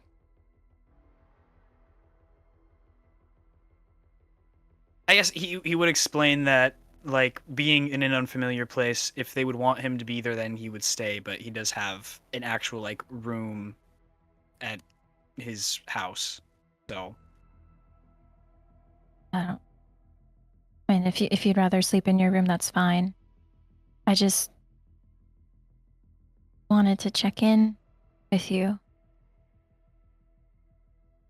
I'm good. I think sleep would help a lot. I'll just be across the street.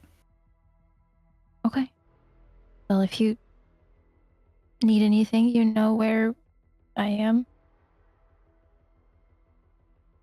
Same, kinda. Across the street, first door on the right once you walk in. Okay. She'll turn around and go into whatever room she was given. Alrighty, and we're going to follow Fang for just a second. As you go into this room, is there anything you do before you lay your head down for the night? Or the morning and the afternoon? I think Fang would sit on the bed or cot, whatever, and just kind of like go over all of the events that have happened, especially at the end. And she's just kind of thinking there for a little bit, just reliving it over and over. Did we make the right decision? Was this truly an empty husk? Because she didn't jack in. She didn't see it. So, but then after, I don't know, an hour, she would get ready for bed. Alrighty, and you're able to get ready for bed. Fang has gone to her room. What are Cerveau and Lucas doing? I think Cerveau would just tell Lucas thanks for putting this up for the night and then go to his room, and he'd go straight to bed, but I'm just sort of staring at the ceiling, counting sheep, but rather than sheep, it's just over and over saying things like, had a model number, software has version numbers. I've derezzed tons of programs. It had a model number, so it's just sort of like he's going off to sleep like that. Alrighty, and you are able to fall asleep as the number 6010 fills your head. And just that empty space that you saw with a model number just rotating. And you're able to go to bed. Lucas, where are you going? Going in to where his room is, like I said, the first door on the right once you walk in. And yeah, just sitting down on the bed, taking his agent out, just to send Mags a message. Have 2 people staying in the guest house. Please don't disturb them. If you see them out and about. Oh, sorry, he would have put Fang and Cerveau. I forget if I said their names in that earlier, but if they're out and about, just treat them like family, please. And that would be the message. Mags. You see the dots, because she's already awake, starting to form as she's typing. And she's typing for a while, then she just deletes it. Just don't get distracted.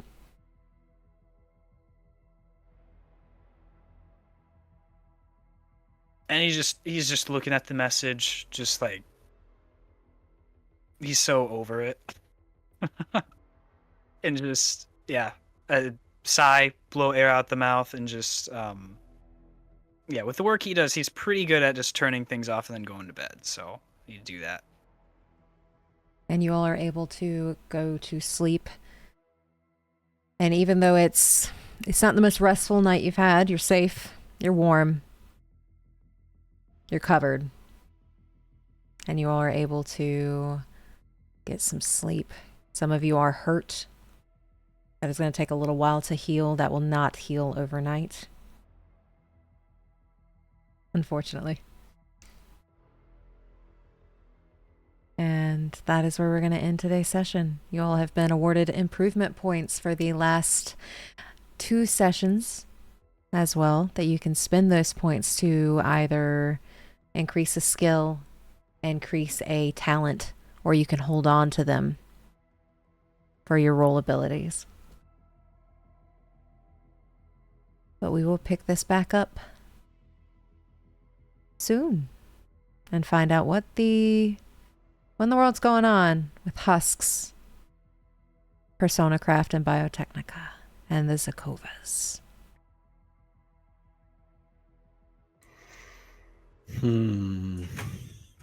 Time to go wonder what makes someone human.